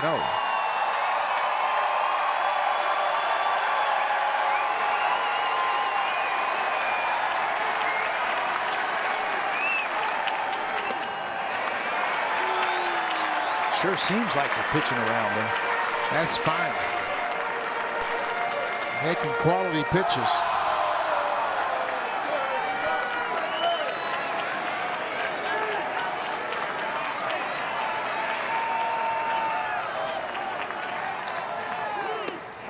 From the breaking ball. So he'll go to first. Bases are now loaded with 2 outs. Adam Jones will come to the plate. And that now sets up a force out at any base. You're wondering, should you pitch around him? Well, I think the Blue Jays did. And leave it in the hands of Adam Jones. Jones is 0 for 3 with a walk. He's hit 3 ground balls tonight. On the 6th, he hit into a double play.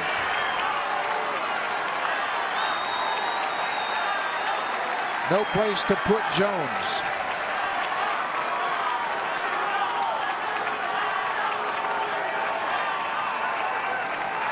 Caleb Jones at third. He hit the 2-out double.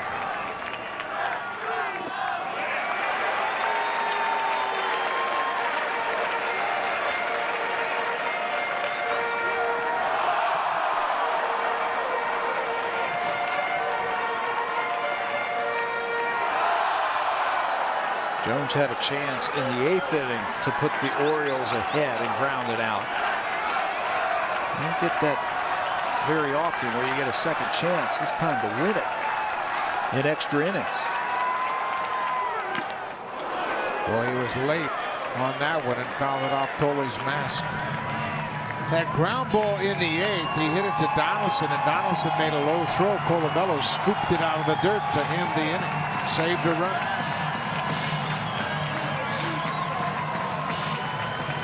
That last swing tells me Jones is thinking about that curveball. Thinking breaking ball and thinking back through the middle because he slowed everything down and got beat with that fastball.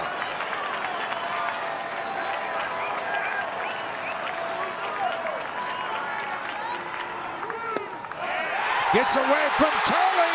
Here comes a runner, Caleb, and the Orioles win it. The ball got away from Tolley. Looked like he tried to turn it over. It was moving. And Biagini takes a tough loss.